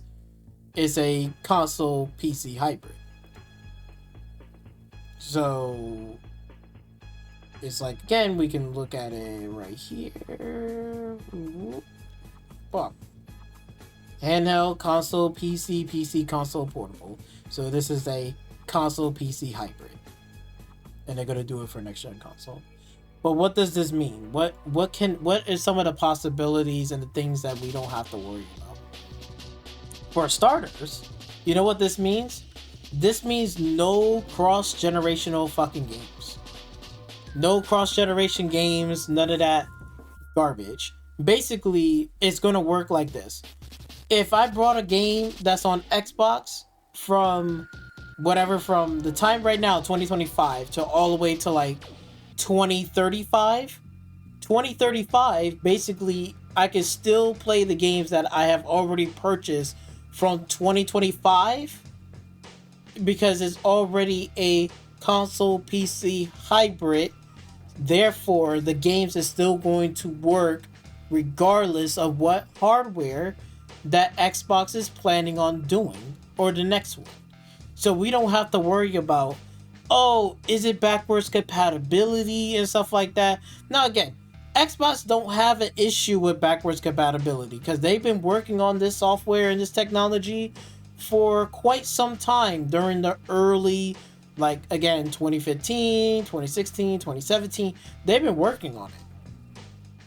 And fast forward to now, we got backwards compatibilities, even for the Xbox Series S and X, and especially the X console. You could still put in the old OG, the original Xbox, the OG disc, these black discs, and you can put it in the Xbox Series X console, the physical media, put it in there, and the shit will work. If you got a list right here, you could do it. And on top of that, it has the capability of emulation. So really, Xbox is literally is ahead of the game. Meanwhile, right, we got people right here like, will PS6 will be backwards compatible? Right? Because let's be honest here. PlayStation 6, we don't know whether or not PlayStation will have backwards compatibility. You know, what happened to backwards compatibility? Yeah, what happened to PlayStation backwards compatibility? Oh, I know why. Because, you know why? Because they don't support their software. Because their software is garbage. It's garbage. See, PlayStation, they get all these people are going to be like debating whether it's backwards compatibility. This is backwards compatibility. PlayStation 3 OG was the last true backwards compatibility. PlayStation 1 games can work, PlayStation 2 games can work, PlayStation 3 games can work. We're in PlayStation 5. We don't even have no PlayStation 1 games can work on there, PlayStation 2 games can't work on there. Will the PlayStation 5 will ever get backwards compatibility? Will it? I don't think so. Not in this generation, no. And I don't think the PlayStation 6 is going to have backwards compatibility all the way back from the original PlayStation 1, PlayStation 2, and especially PlayStation 3. Because PlayStation 3, all their games are still trapped and stuck there because you can't download the games. You can only stream them, but you can't download them, which is absolutely a shame. Leaving behind a whole legacy behind. Meanwhile, right, Xbox, I get it. They're not perfect, right? They're not perfect, but you can see it right here that the games are fucking purchasable still. You can still purchase an original Xbox game. Both, like, again, if you can purchase it in physical or digital. If it's supported, if it's on this list, you could put it onto your Xbox Series X console. And they got it for digital too. Psychonauts, the original one, Star Wars, Mercenary, Manhunt, Morrowind. Got SS3, fucking Battlefront 2, Battlefront 1, Max Payne 1 and 2, Splinter Cell Chaos Theory, Black, Crimson Sky, which I have digitally. This is insane. Like, bro, like, where is this energy for both physical and digital? They're doing both, physical and digital. Do you think that's enough? Bro, they got 360 backwards compatibility. Look at this. All the old Call of Duty games backwards compatible. Where's that energy for the PlayStation 5? The old Call of Duty games. You don't even have access to Black Ops 2 anymore.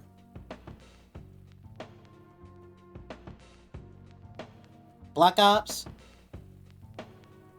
like, look at this. Look at this. All the backwards compatibility. Modern Warfare 4, Saints Row 2, Fable 3, Fallout 3, 360 that I had purchased.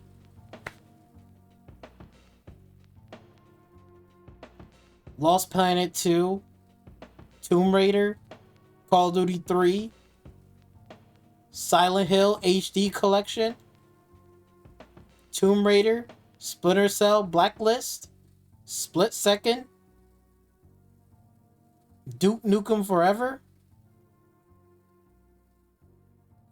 Resident Evil Code Veronica is backwards compatibility.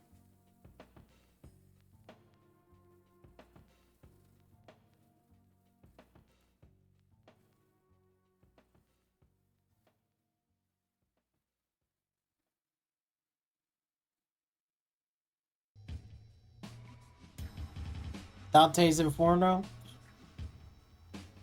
And the list keeps going on and on. The Witcher 2, Crackdown 2. We probably got Crackdown 1, Mafia 2,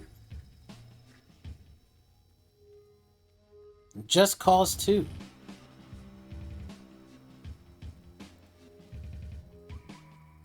Bayonetta.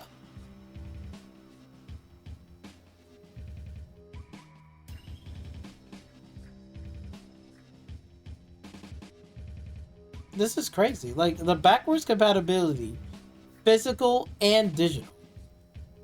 Physical and digital. And even Xbox One games. Xbox One games can work. Physical and digital.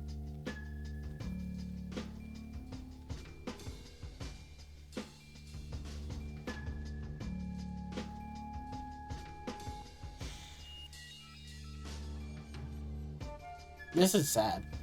But again, this is why I said when next gen console comes around, we don't have to worry about that. Because if it's going to be like that, it's going to be just like this, what we see right here. I purchased an Xbox game from like 5 years ago. Let's just say like this. Let's say, hypothetically, right? Forza Horizon 7. Let's just say like that, right? Or Forza Horizon 4, right? So let's say Forza Horizon 4, right? You know, it's been delisted or whatever, right? But I still want access to this game. Well, guess what? If it's on the PC, next gen console comes around, guess what? Oh yeah, I got Forza Horizon 4 already purchased. All I have to do is just download the game and it's going to work. And I can play it. Even if it's like 10 years later, I can still go back and play Forza Horizon 4.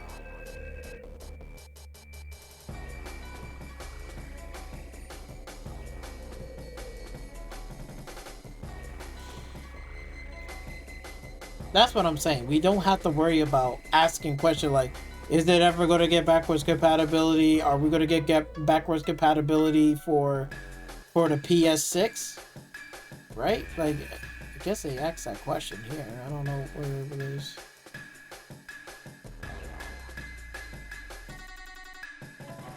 And damn, I had it too. Right here. Will the PS6 be backwards compatible? We don't even have to ask questions. This thing is just going to work.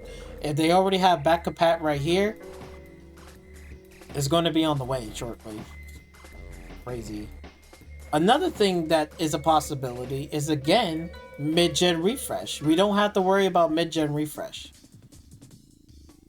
Again, this right here, this Xbox ROG Ally right here, no matter if you got the white one or the black one, they both can do the same thing. In terms of, like, again, performance is different, but in terms of what you can do with it, oh yeah, you can do it. It's like if they added like a Type-C connection to allow you to, you know, for external like graphics card, bro, you don't even need a mid-gen refresh anymore. That is out the window now, bro.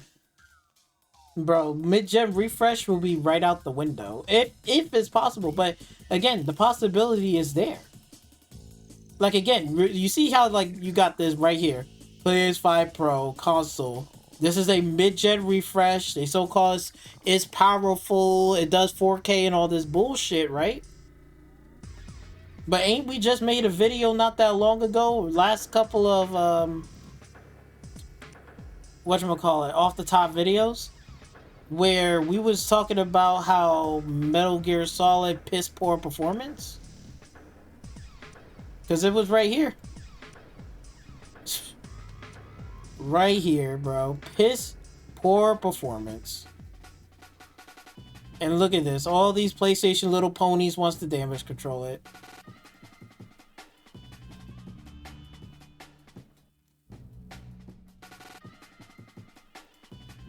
And you can see Marlon face right there, looking very disappointed. Look at this, running at 720p This is sad. That is sad. I just gotta show it, but it was running Metal Gear Solid Snake Eater at 720p, and then Porter Rock is getting exposed by himself because, like, again, he's sitting here over here looking at all these videos, and I'm looking at it too because I got a PC for myself. This right here is running better than what even the PlayStation 5 Pro is doing, and you pay $700 or something dollars, bro. This is crazy. And then look, all this fake ass bullshit.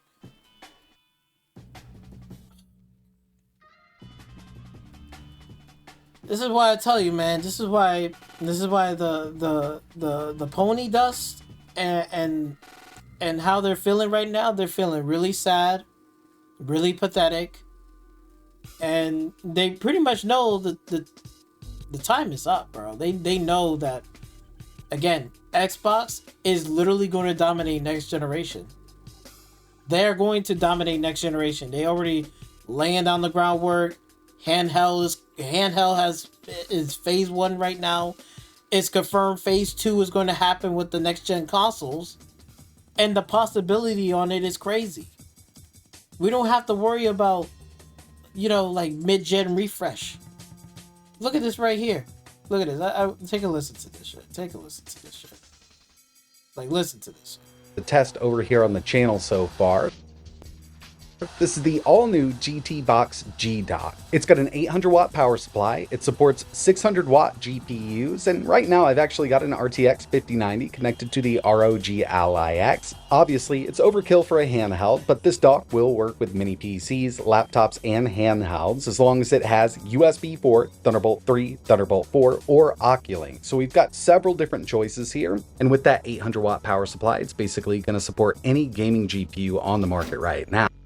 Any GPU on the market right now. So basically, if I buy this device, already got a graphics card laying around, right? Let's say I upgraded my PC and I got a 50, which currently I got a 6080, right? You know what I can still use that 6080 onto my handheld deck device. That is crazy. And then watch this, PlayStation 6. Oh, PlayStation 6, we got a mid-gen refresh. It's $850. Oh, the graphics is amazing. We got PSSR Pisser 2 technology is amazing, you guys. You don't need all that bullshit. All I need to do is just I already got my handheld device, and I want to dock it, and I want to get something more power off of it. I just already got a GPU laying around, plug it in, download the drivers, and I'm up and running. That is crazy. There's my mid-gen refresh right there. And again, it's still portable. That's the fucking crazy part. Now, so yeah, I've been wanting to get my hands on the GT box for a little while, trying to decide X. Give it just a few seconds, and now we've got images on the built-in screen and the external monitor. Now I'm going to be using the external monitor exclusively. Look at that. Look at that. This is the future. With this, and you know what this could be? Like, again, if you think about it, if we can do that shit on a handheld, imagine doing that shit on a console. We don't even need a mid-gen refresh anymore. There wouldn't be no such thing as a mid-gen refresh. We can literally just oh shit, if we want to make our console last even longer beyond a 10-year generation gap, and let's say the CPU is still good, I can simply say, oh, let me just go out there, buy this little piece of device right here. And again, these devices is going to get better and smaller and might get better enclosure. And if I can go out there and buy a GPU and buy whatever enclosure for this, and have it sitting on my desk, and have the wire linked to whatever, to my monitors, to this and that, I could turn this handheld into an actual gaming PC powerhouse device. And at the same time, it is still fucking portable. We don't have to worry about these bullshit promises, mid-gen refresh garbage bullshit. We don't have to worry about all of this garbage right here. All that shit gets thrown out the window because now it's like, shit, now I can just plug in whatever the fuck kind of, device that I want and get actual fucking power and performance. Look at this. So check it. Point 9800X real world game. USB 4 and that band. But either way, but now you tell that, 4K resolution, ultra settings with just checking out these synthetics, we've got a pretty powerful system here, and I kind of expected we would. But now it's time to see how this thing handles real-world gaming, and the first one we have is Cyberpunk 2077. We're at a 4K resolution, ultra settings with DLSS 4 set to quality, and I can really tell that, we definitely need a little more CPU here, and that bandwidth connected to the RTX 5090 is struggling because when there's a lot of explosions on screen, it does dip under 60.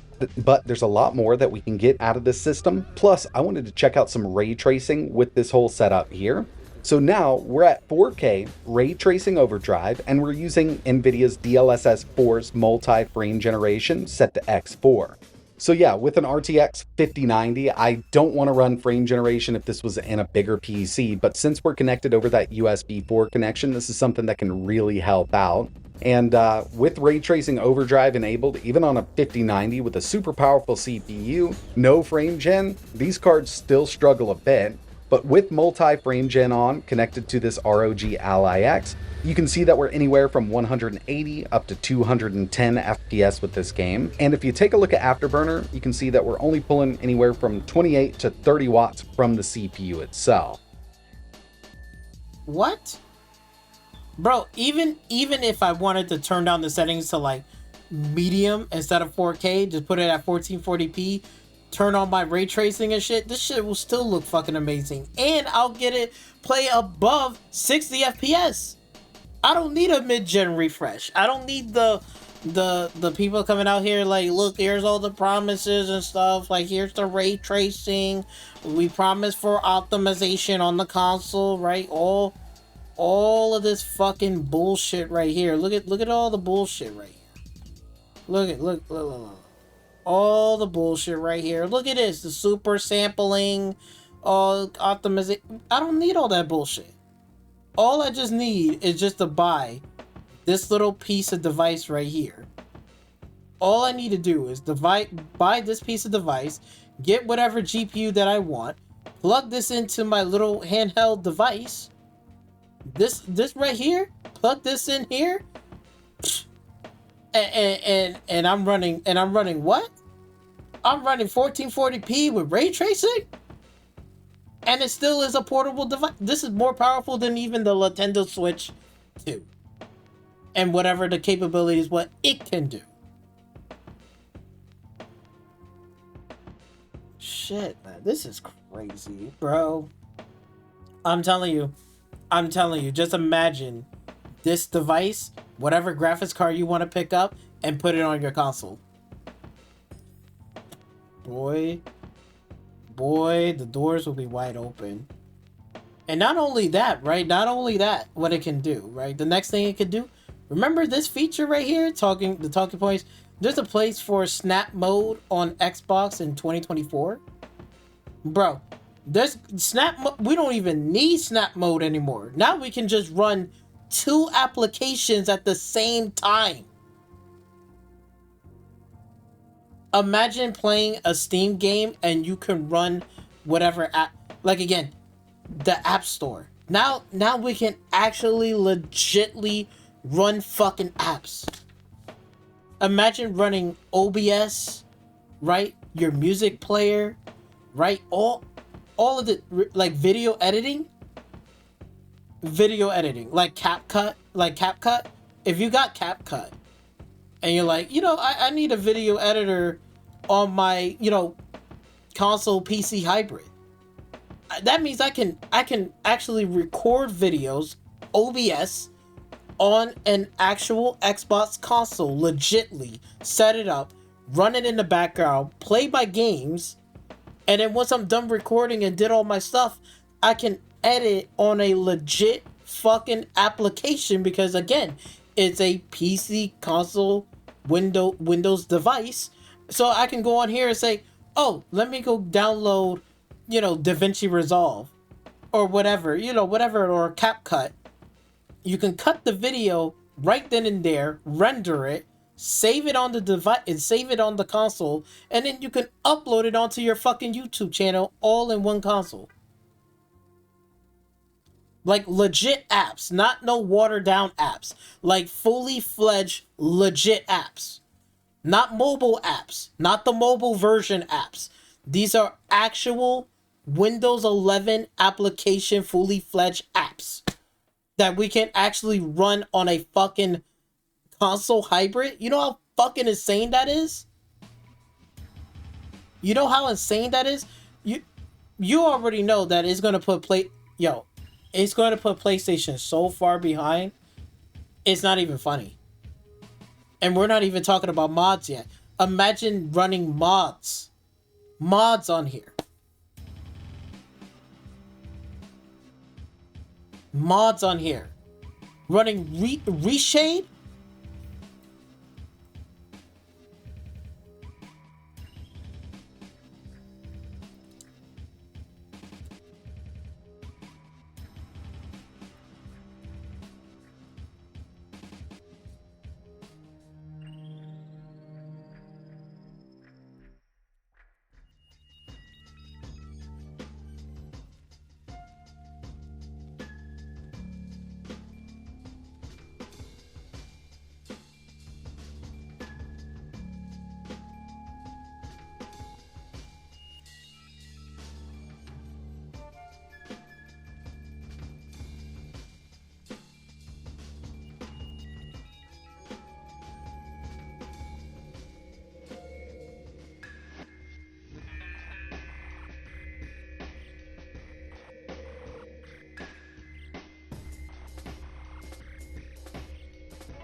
He did a video on it. You gotta see it. Because this is fucking crazy.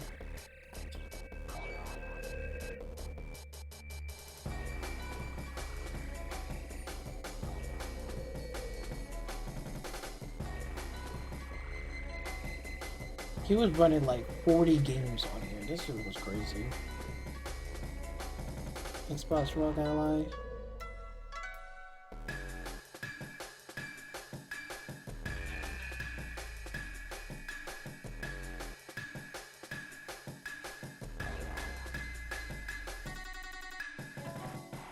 Look at this, running this right here, running Bloodborne.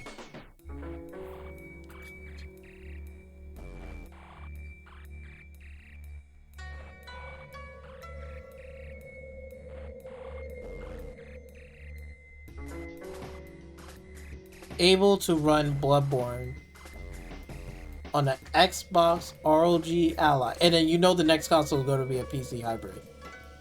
So now we can run Bloodborne how it should be, and with, again, reshade mods on top of there, running the patches on there to run it at 60 FPS.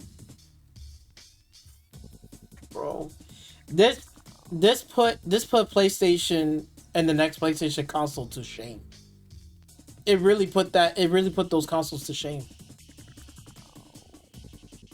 They talking about exclusive and shit, and you got this right here is running Bloodborne, and again, it's running this. But I guarantee you, if they was running it with the patches and the updates, this shit can run at 60 FPS. Put reshade mod on top of there. Oh my god. This is what I'm saying. The possibilities are endless. Like running a game on top of like putting your music at the corner. You could run two applications at the same time. able to download like fully fledged applications. Like, and also you can actually run a fully fledged Discord. It's not the watered down version Discord. You can actually run a fully fledged Discord application on a hybrid PC console. Bro, the possibilities is endless. Video editors, like editing Movie Maker, right? All of this stuff, you can pick whatever one. Like, again, Filmora, that's another video editor. There's a lot of stuff. You can even get this one right here, PowerPoint 360 video editor. There's a lot. There's a lot. And it's crazy. The amount of stuff that this thing can possibly do is crazy. Bro, like, fully fledged applications. Able to run 2 applications at the same time. Don't have to worry about cross-generation and backwards compatibility. Is it going to work? Is it not going to work? It's going to work. We don't have to ask those questions anymore. We can, like, whatever the next console after that, it's just going to work. So whatever games that I purchase is going to work for the next one. Because it's a, what? Console PC hybrid. Like, we're already doing that right now on our PC. We can upgrade whatever hardware, next this, next that. But guess what? I'm still downloading Steam. I'm still downloading a game that I played like 10 years ago, and it still works. No more cross-generational bullshit. No more, I gotta get a mid-gen refresh. Now we can just take external, like, graphics card drivers, like actual ones. No integrated graphics inside of the console. Now we can take outside graphics card, connect it to this, and now we can play games all the way up to, like, again, we can go as high as 4K, native 4K, no upscaling to 4K or dynamic resolution upscaling 4K. None of that bullshit. We can actually run legit upscalers, DLSS. We can even run the latest upscaling technology on a game. We don't need to wait for firmware updates or patches for or another mid-gen refresh on PS5 Pro. Imagine PS6 Pro, $850. Let's just say it like that. You don't need to get that no more. What's the point of getting that while you can just literally buy actual legit hardware to fucking do the job? God. Yo, it just, the possibilities and how much this shit can do is endless. And if this shit can do it on this little handheld, like, again, imagine putting that shit towards and connected towards a console. Imagine if you had a low-end console like the Series S and say, you know, I would like some more, you know, more graphic performance or whatever capability or better upscaling technology. All I have to do is just go out there, buy that device and buy the card that I want, download the drivers on there, run that shit, and I can put it more. Imagine the games on here that we don't, on the menu settings, we can crank up and turn down whatever we want. There is no modes and shit. Like, oh, we gotta wait for developer to put out a patch for a mode. Like PlayStation. I'm telling you, the possibilities are fucking endless. And it's definitely gonna put, it's going to put PlayStation far behind. Because if they still gonna be stuck on that kind of closed ecosystem and stuff, they are going to get left behind. Because, like, if everything that you could do on here, and I'm not even talking about mods yet. The mods, oh my god. I can only imagine. And you see why we don't have to worry about, I don't have to worry about Microsoft and Xbox doing updates and performance. Microsoft updates Xbox apps, now integrated games from all major PC platforms. And we're seeing it now, and those updates are continuing. Install games, look, PC, look, Steam, Game Pass. They're gonna have Epic, GOG. We already got those things, bro. I'm not worried. I'm not really worried about this shit. Honestly, they're gonna continue keep supporting it, and they're gonna continue keep updating. Windows is gonna keep updating. That's not gonna stop. And they're going to update for the Xbox app. That ain't going to stop. If they're going to merge these two together to make a hybrid, right? Just like how Nintendo Switch is a hybrid console, they're going to do the same thing for this, which is going to be a Windows Xbox gaming hybrid.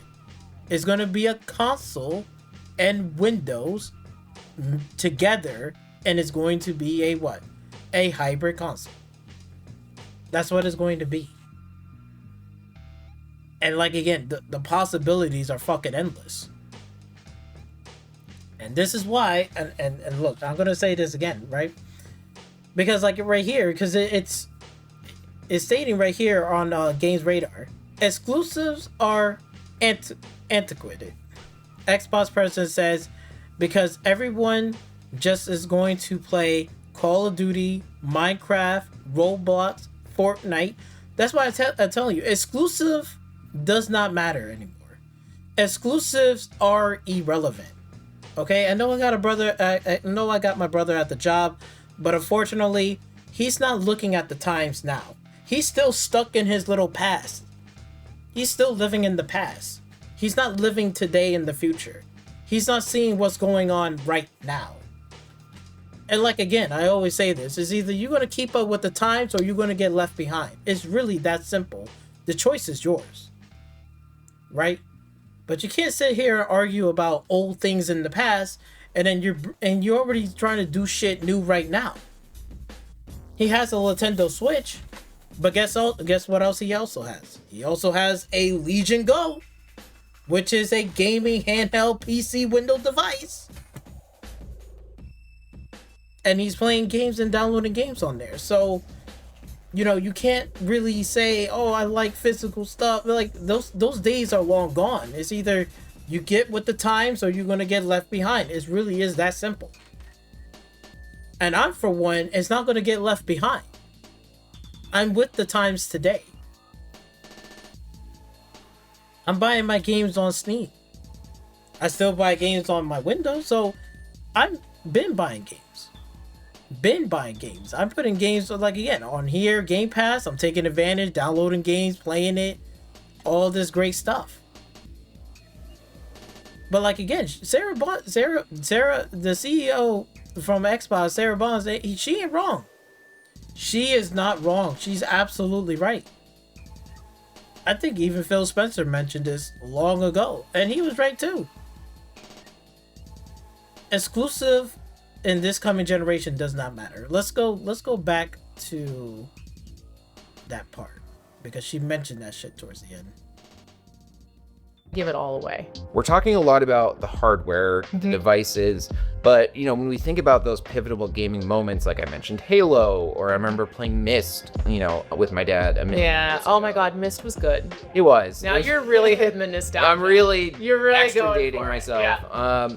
But we haven't really talked a lot about like games, and I know like exclusives have been less of a focus. It seems like with Xbox, we're getting more like cross-platform games.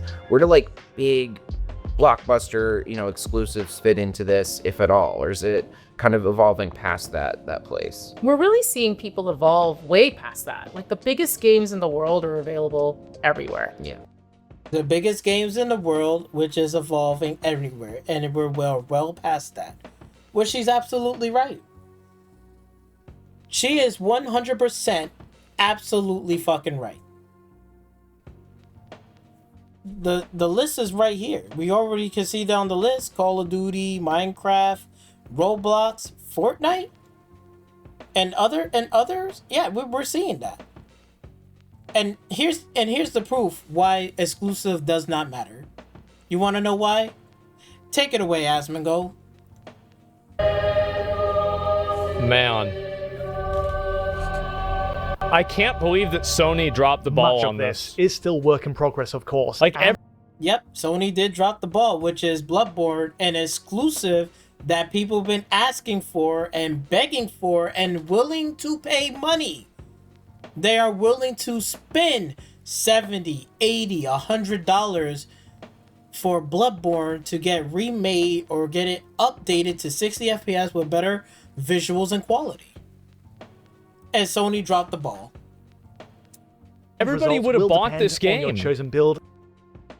As Magol saying it, everyone would have bought that game. Am I going to sit here and disagree with him? Absolutely not, because he's absolutely fucking right. Because what was the popular game was that came out, what, like last year, right? Or a year or something ago? Was it Black Myth Wukong? That was selling well over 20 fucking plus million fucking copies? Elden Ring even sold more than what their previous fucking titles like Dark Souls and Sekiro. Elden Ring.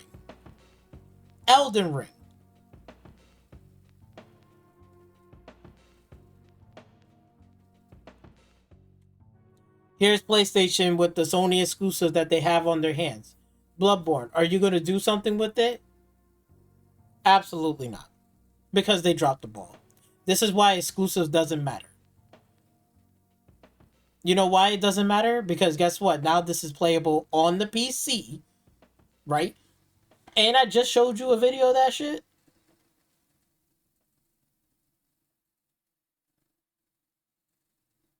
Do you see it? Do you see this? Do you see it? Now you see this. Hold on. Then you combined it. And then you combined it with this right here, right? You combined it with this. You combined it right here with this. Like, it's crazy. Look at this. You combined it with this right here. Right? A handheld paired with an external graphics card. Running Bloodborne. And now we're all the way down here where Bloodborne is emulated. It can be emulated and run on PC. And they're getting it up to 60 FPS. This is from fucking like 8 months ago. And PC setup. In fact, in trying to troubleshoot some of my lingering frame rate dips, a member of the Digital Foundry Patreon, named iExplosiveRage, kindly reached out to offer some tips. Thanks and full credit goes their way for suggesting the Vertex Sony explosion L, fix, yeah. and also the Shad PS4 build I ended up. Yeah, Sony L. Sony L's. And the L's is going to keep on continuing. They're not going to learn. They are not going to learn next gen. If they haven't learned in PlayStation 5 in this generation, what makes you think they're going to learn in next generation?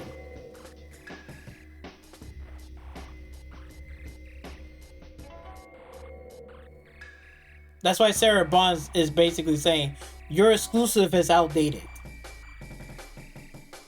They have exclusive, PlayStation has exclusive on their hands right now that people are willing to pay money for, and they're not doing shit about it.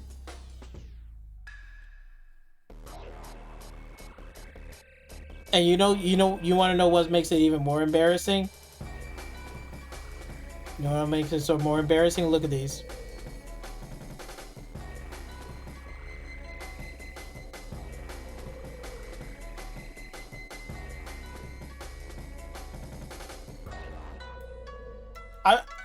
I'm just remaining silent for a minute. I want you to look at both of these right here. You have the old Halo team, right? Bungie, that's making Marathon. And this is the game that they put out saying, yeah, this game is going to do great. It's going to make us money. It's going to do this. All this bullshit. And then you look over here. Here's what PlayStation is going to be, here's what Xbox is going to be dropping. I know this is a cash grab. Okay, I may be an Xbox fan, not a fanboy. I'm just letting you know right now as a fucking warning to anybody out there. I'm just letting you know as a fucking warning. Okay? This is a cash grab. This Halo Combat Evolve campaign is a cash grab. For the PlayStation fan base, you are paying more to get less. And you know why? Because this does not include multiplayer. Okay? So it's a cash grab. And on top of that too, like again, if you want to play Halo right now, you can play that right now because it's already available on Steam. What are we talking about here? It's already available on here, right?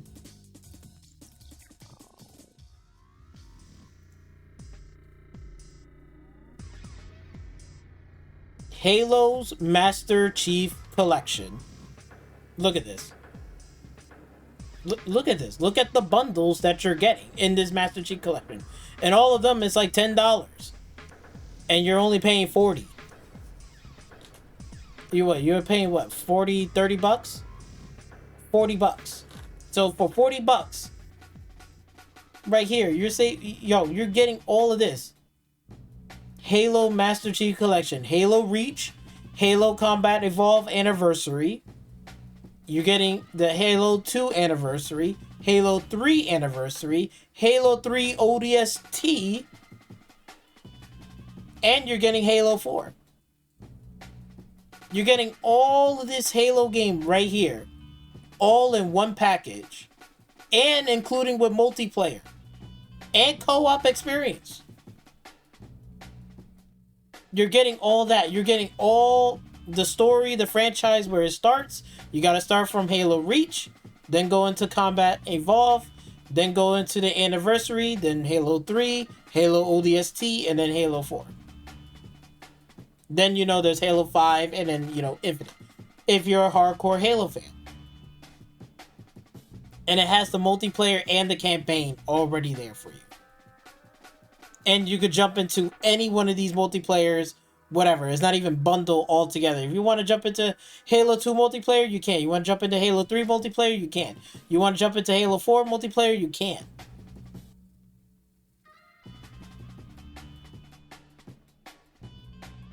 I'm just letting you know, this is a cash grab. Does it look good? It looks pretty? Yes, it looks good. It looks so good. I ain't going to take that away. I ain't going to hold you. That shit looks really good. And I'm going to have access to it too on Game Pass, so it's not really a big deal for me. Am I going to buy it? No, I'd much rather just buy the Master Chief Collection, and I'll be perfectly fine. This will be something like, I'll just play it on Game Pass. I'm already paying for the service anyway, so I can have a good time. I'm okay, because I'm not purchasing the game. Personally, I'm not purchasing it. But for PlayStation fans out there, this going to drop on PlayStation, you don't got Game Pass options.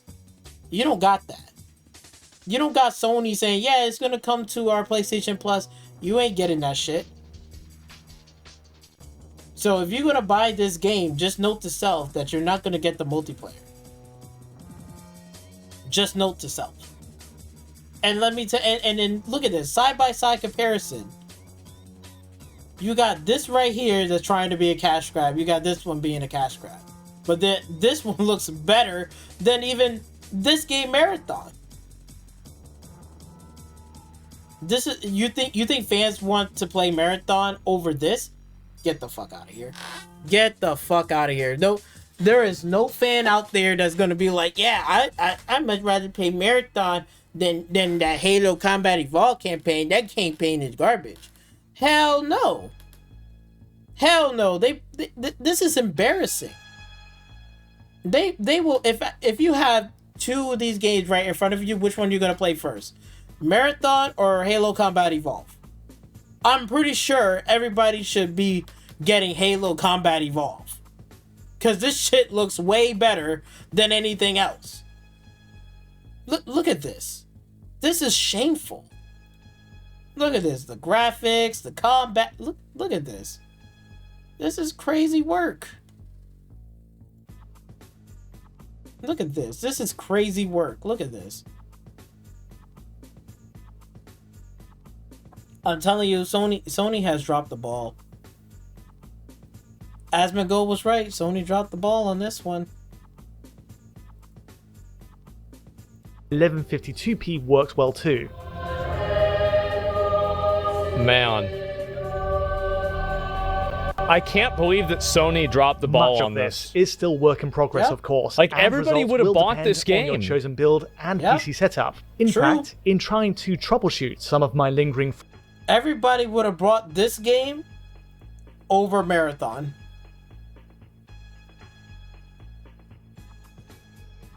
Everyone would have brought Bloodborne 2 remake over Marathon on PlayStation. How is PlayStation talking about, you know, exclusive is important and exclusive this and exclusive that, and they don't even know their own fucking audience? Clearly Xbox knows their audience. They even know the PlayStation audience over there. It's clear as day they know their audience. Xbox is throwing out high quality games like this right here. Smaller AA games. High quality games. Games that are fun. What the fuck has PlayStation been putting out in the past 8 years? Well, wasn't that Bloodborne remaster? PC is doing that job. The emulation team and the PC community over there, they're doing that job. Not Sony. What are they doing? We got Marathon right here. Yeah, this game, game of the year, bro. It's gonna be the best extraction shooter. Well, fucking Arc Raiders is better than this game, is being played more, and people are talking about that game more than this fucking game. And then you got Halo Combat Evolve is dropping on PlayStation. It's gonna put this game, bro. It's gonna put this game right into the grave. It's already in the grave in the coffin. They already got it in the grave in the coffin. This game is gonna put it down, and fucking Arc Raiders is already putting this game right to the ground. Talking about PlayStation knows their audience and they know how to make actual quality games. They don't know how to make a fun fucking video game, let alone don't know how to appeal to the actual not modern day audience, to the actual fans out there that buys these games, that buys these fucking consoles, that buy these platforms. You think they're playing this type of garbage? This is what the studio that they're spending, 3 point something fucking what? Say as you will about Halo with 343 Industry, right? You want to criticize them, their ups and their downs and the shit that they do, that's perfectly fine. I got no problems people saying shit like that because it's fucking true. But for God's sake, even for a studio that got their ups and downs, they're making Halo games that look like this. They making Marathon look like a fucking joke. And this is supposed to be an exclusive? This is what people want to play, is this? They're going to play this Halo campaign over this one any day of the week. This is just going to be another fart in the wind. And it's absolutely embarrassing because you've seen it side by side, running it.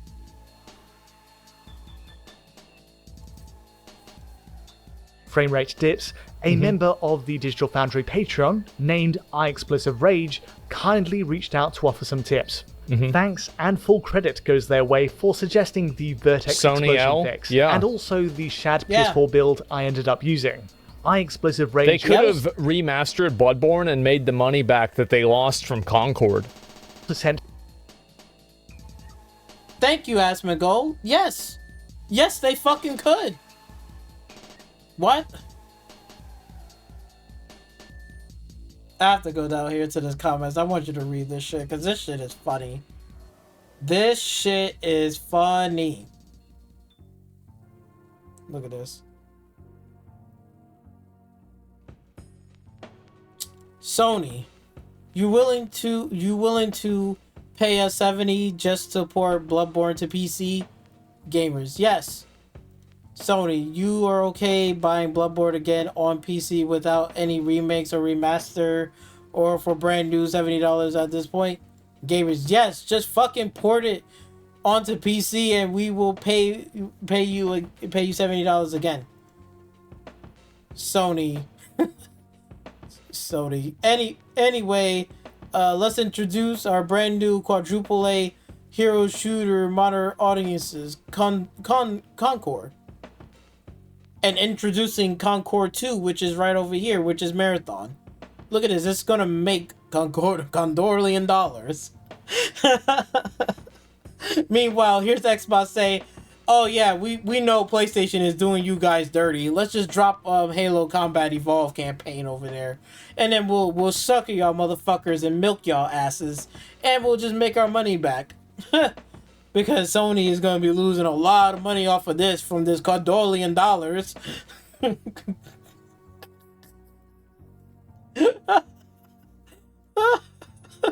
Gamers. Look at this. Hey, yo, Sarah Bond was right again. Sarah, can you say that again for us one more time? Can you say that again for us?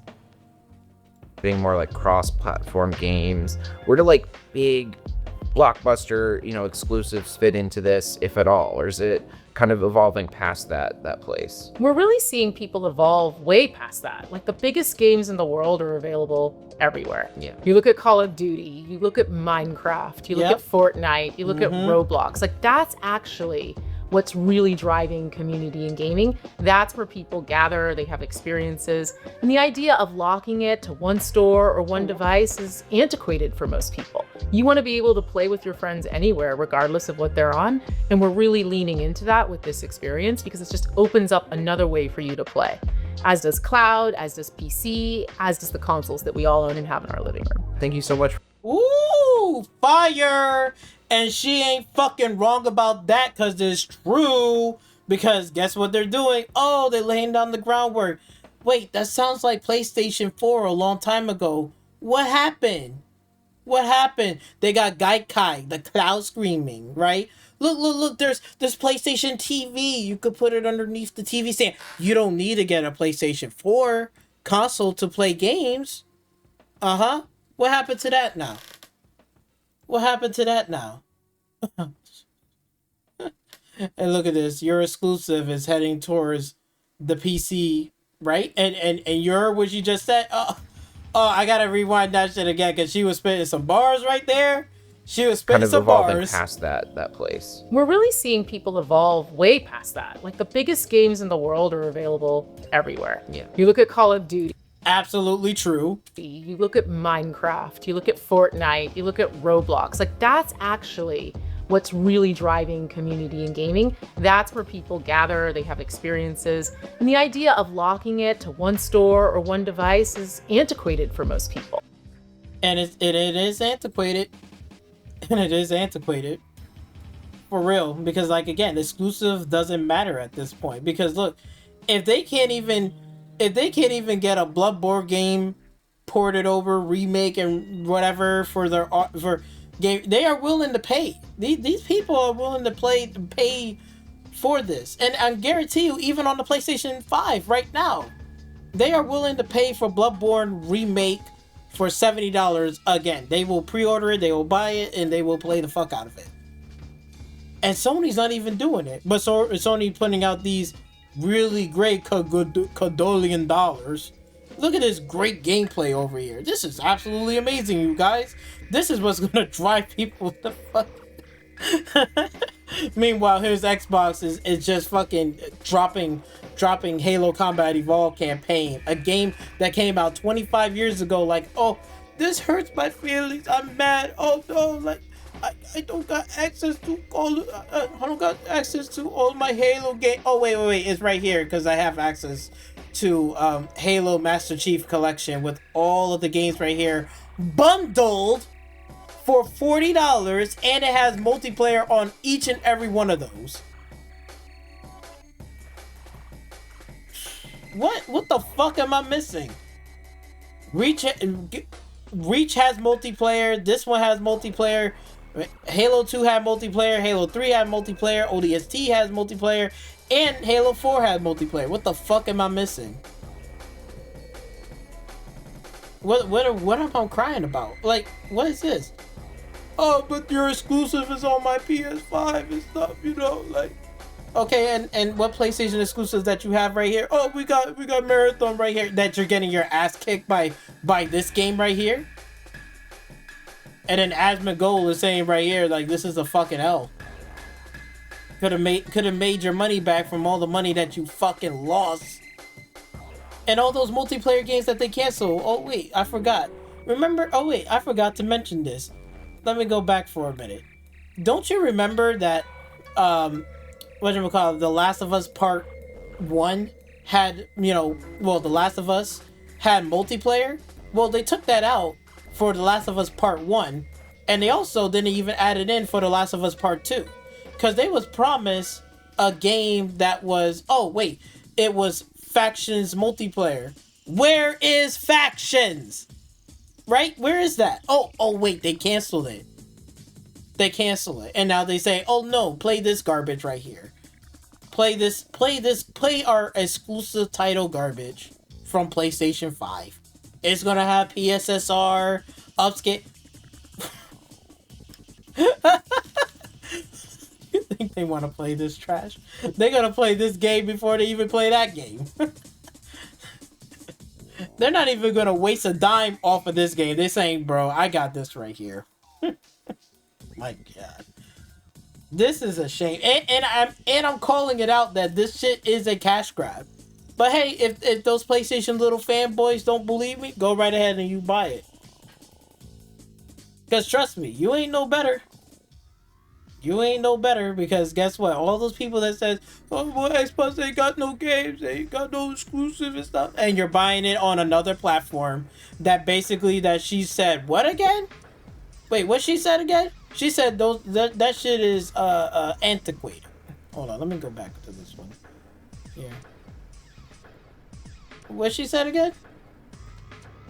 Exclusives fit into this, if at all, or is it kind of evolving past that place? We're really seeing people evolve way past that. Like, the biggest games in the world are available everywhere. Yeah. You look at Call of Duty, you look at Minecraft, you look at Fortnite, you look at Roblox. Like, that's actually what's...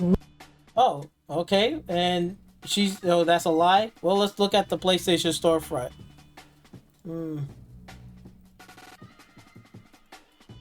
Okay, yep, I see the 2K26 over here. 2K26, Battlefield 6, Fortnite. We got FIFA, we got your FC. You got your little FIFA game, whatever. You got your Madden, Call of Duty. She said Call of Duty. Roblox, Minecraft. Wow. Yeah. They still be on the top chart every single time. This shit will never change. This shit will never change. So, Sarah Bond was right about that, because what she was saying about the list? If at all, or is it kind of evolving past that place? We're really seeing people evolve way past that. Like, the biggest games in the world are available everywhere. Yeah. You look at Call of Duty, you look at Minecraft, you look at Fortnite, you look at Roblox. Like, that's actually what's really driving community in gaming. That's where people gather. Shit. Do you not hear that? Oh, shit. They...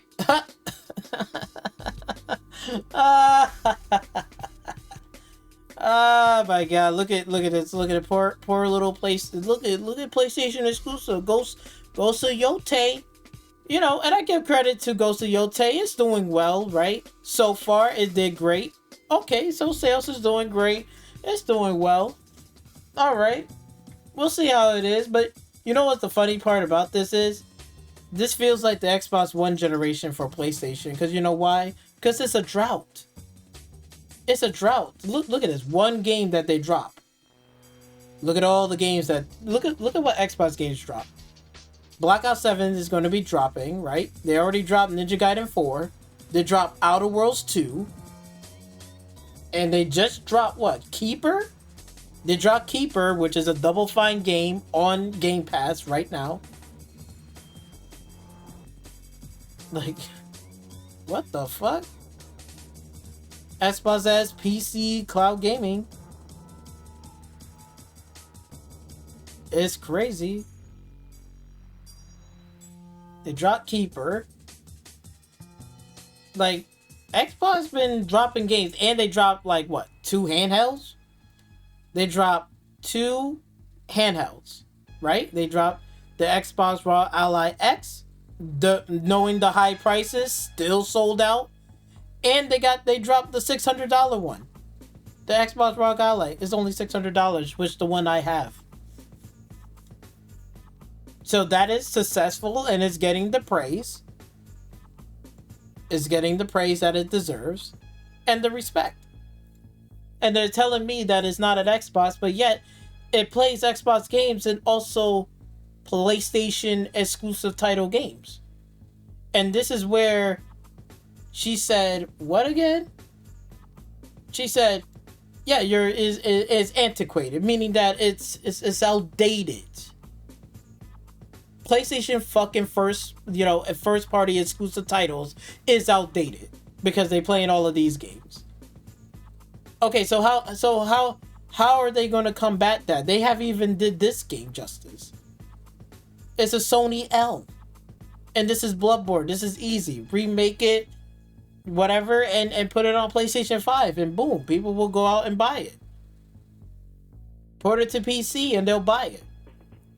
Nope, they don't want to do that. They don't even want to do it for PlayStation 5 fans. But what are you getting? What kind of slop are you getting? Oh yeah, we're getting this slop. This marathon slop right here. This is what gamers want to play.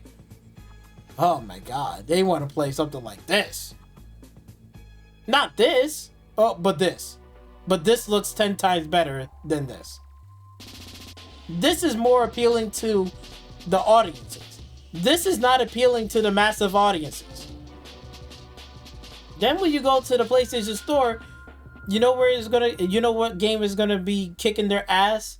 Before even this game drops, when this game comes out, you know what game is already gonna kick their ass already and is already put in the grave? Oh, it's on the PlayStation Store. Oh shit, it's Arc Raiders. This $40 game that was supposed to be the same cost as this fucking marathon game, which is delayed, and this Arc game is basically kicking their ass. And it's a third-party game.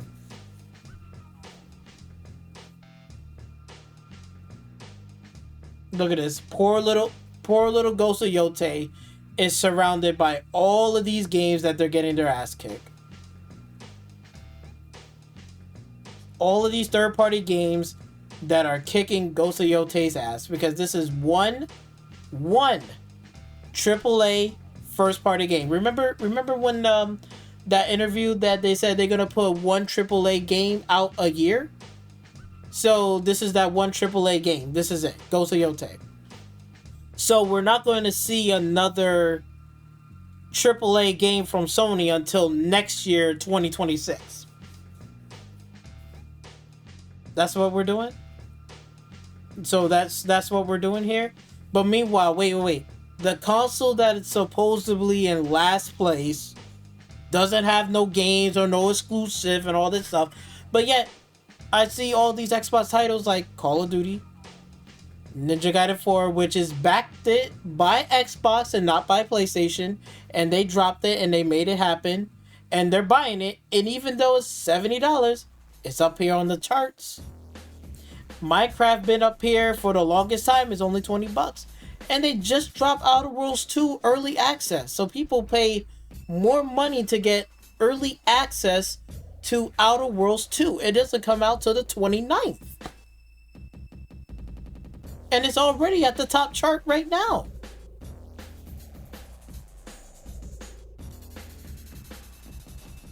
So they basically look, they're paying the 5 days early access for $100. With all of this stuff included. And look at where it's at. Right here on the chart. 1, 2, 3, 4 Xbox title games. And there's going to be more Xbox title games on the way. And they just dropped Keeper. So that's 5. They literally got 5 games right here. Poor little Ghost of Yote is in a battle with third-party games and with Xbox games right here. Look at this. Look at this. You talking about they're not in competition. This Halo Combat Evolve, this 13-minute gameplay demo, has literally already put Marathon in the grave. Arc Raiders is going to put Marathon in the graveyard.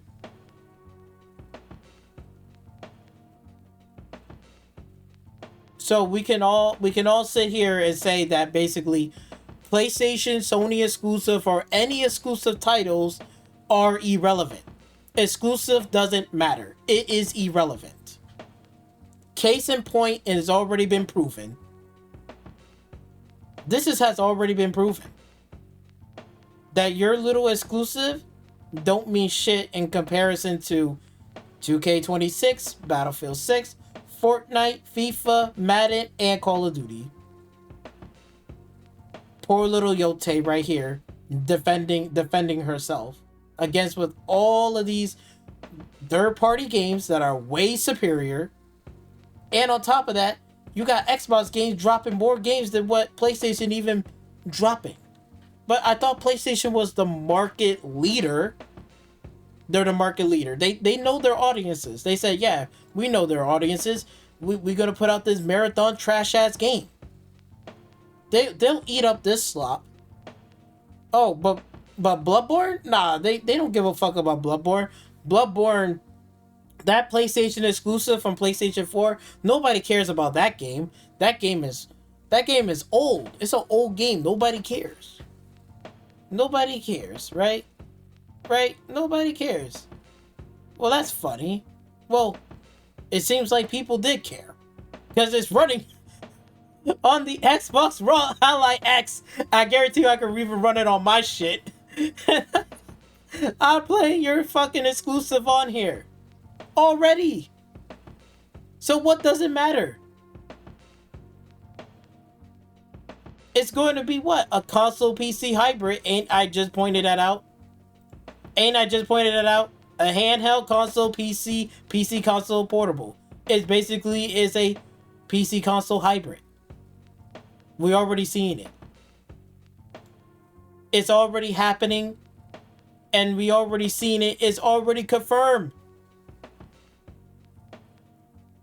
And she just mentioned it on here. Do I have to go back again? Their games with them anywhere. They're a PC enthusiast. They want to be able to, in the UI, if you have a game that you started on the console. Like I said, yeah, it was a console that could kind of be a gaming PC and console in one. Like that would be helpful for me. I don't know what you can tell us about the next gen console. Any? Well, I can tell you're right that the next. You're right. Gen console is going to be a very premium, very high-end curated experience. You're starting to see some of the thinking that we have in this handheld. You're already starting to see some of the thinking in this handheld. But I don't want to give it all away. But we already seen it right here. And then the possibilities are endless. So that means basically I have access to all of Sony IPs. I already have access to Sony's PlayStation IPs. Hold on, let's go to the Sony store. The Sony Pony store. Let's go there. Oh wait, shit. Sorry, my bad. Didn't even click on it. Let's go on their measly 27 games that they porting over to PC.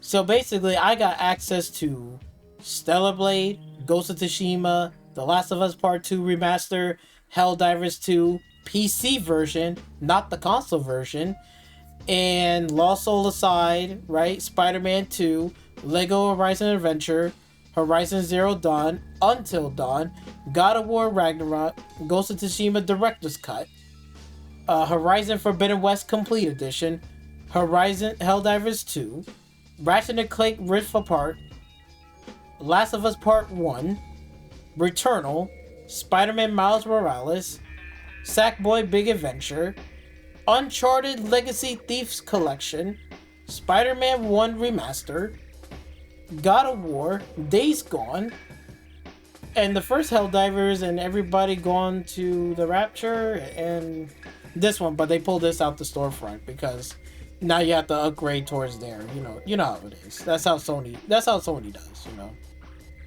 Sony pull games off the storefront. That's how they do it. They want you to upgrade to this garbage right here, the Horizon Zero Dawn Remaster garbage, for $50. They're so-called exclusives. And you see, we have access to all of your games right now. So for anyone else that's sitting there saying that, oh, exclusive matters and it's whatever, Sarah, take it away.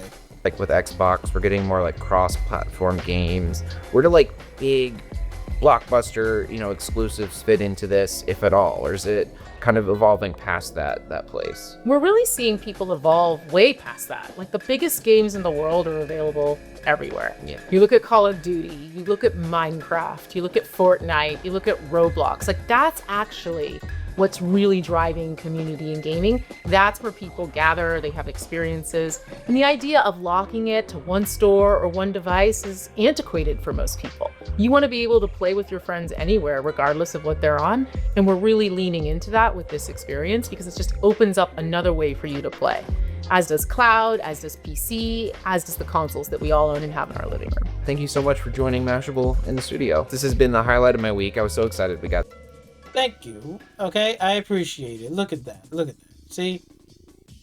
We already got information and everything that we need. We see the direction what they're going for. This is phase 1. They already laid down the groundwork. This is confirmed it's going to be a PC hybrid experience. Yes, it's going to be a curated experience. It's going to be expensive, but guess what? That didn't stop people from buying this little handheld device for $1,000. That didn't stop them. It didn't stop me from buying it because I just brought the $600 one. That's what I did. Didn't stop me. I still brought it. So, and a lot of people are upset that, oh well, exclusive doesn't matter. These console fanboys, they're slowly, all of these little fanboys, Portal Rock, Dreamcast guy, Mr. Den, all these fucking people are going to go away slowly but surely into the wind, like a fart in the wind. That's all it is. They're going to disappear into the sunset because nobody don't care anymore. You got Bloodborne right now from like 8 years ago, and now it's probably running even better on a handheld device. Look, man. Look, it's like, you see it right here. PlayStation exclusive. Look at the exclusives that we playing on there. Spider-Man, God of War Ragnarok, right? Ghost of Tsushima, and now Bloodborne? Expedition 33. Look at this. Four PlayStation exclusive titles. This one is still trapped on 30 FPS gameplay, and as Miguel says, it's a Sony L for sure. Yeah. And they want you to play this slop right here. It's crazy. They want you to play this slop. It's absolutely insane. And then you can see right here, all these games right here. It's crazy. It's crazy. But yeah, man, that's all I got for you, man. That's all I got for you guys today. For real. Like, it seems to me that Xbox is still dominating in this generation, and it seems like to me they're going to be dominating next generation. Yep, that's exactly what they're going to be doing. Meanwhile, the slop will still continue for Sony PlayStation. Don't know shit about their own fan base, don't know what type of games that they like, but Xbox understand the assignment. It is clear as day. They say, hey, they want some good looking game, we're going to deliver it for them. Oh wait, but where's Sony PlayStation exclusive? They're not delivering it. Look at this slop. Look at this slop. Look at this slop. This is crazy, bro. Look at this slop. For real, like this is what people been waiting for 8 years on that PS5 to play a game that looked like this. They want a game that looks like this. If Marathon, you know, like the actual game itself was looking like this right here, like Halo, that's what they want to play. They don't want to play shit that looks like this, like from fucking Roblox. But this is even worse than Roblox, actually. But it goes to show, it proves that, you know, I guess, you know, exclusives really does not matter anymore. Because you know what they're playing? Fortnite, Call of Duty, Roblox, Minecraft. But go to your take. Look at this, is right here. That's one PlayStation game. Where's all the rest of the PlayStation games? I don't even see MLB The Show on here. Look at this. They got Power Wash 2 Simulator, Borderlands 4, NASCAR 2025, Bloodline 2, Outer Worlds 2, Grand Theft Auto 5. Let's not forget about that. That's a classic. But anyway, that's about to do it right there. I'm going to start wrapping this up. But hopefully you guys do enjoy the video. Make sure you like, comment, share, and don't forget to subscribe to my channel. I really do appreciate that. You know, again, I don't know what else I can say. The evidence is there. We're gonna get access to all of those PlayStation games, right? Whether you like PlayStation games or not. Personally, I fucking don't. Right? I can care less. But again, it is what it is, right? It is what it is. You know, so at the end of the day, you know, what can you really do here? What can you really do? You know, knowing that Xbox has some bad news about 30% this and that, so on and so forth. But let's all keep it a buck here. Like, let's all keep it a buck here. They've been dropping more games than anything else. Despite the price hike and this and that, I really can't really get upset about it. They're dropping 2 gaming handheld devices officially from Xbox. They have dropped 3 fucking games. Outer Worlds 2, Ninja Gaiden 4, Keeper. That was a surprise drop. And also, like, what is PlayStation doing? Like, they're not even dropping shit. They only drop Ghost of Yotei. That's it. No remakes and remaster of Bloodborne at all, which is a PlayStation exclusive. No, they much rather keep putting money and pumping money into Marathon. Meanwhile, Halo Combat Evolved is going to be dropping on the PlayStation 5, and that's going to make fucking bank. Knowing that it's a cash grab. Knowing it's a cash grab. But if you want to buy it, that's up to you. I'm just giving you a warning. I just don't want you to cry later that, oh, I wasted all my money on it. I told you. You could have just went on Steam, brought the Master Chief Collection, you would have all these games. This is why I'm not crying. I already see the future where they're going at. Sony PlayStation next console is going to fall behind. It really is going to fall behind. If they don't change their ways. But that's all I got for you today, and that's all my final thoughts. Again, like, share, comment. Don't forget to subscribe to my channel, and I'll catch you guys on the next one. Peace.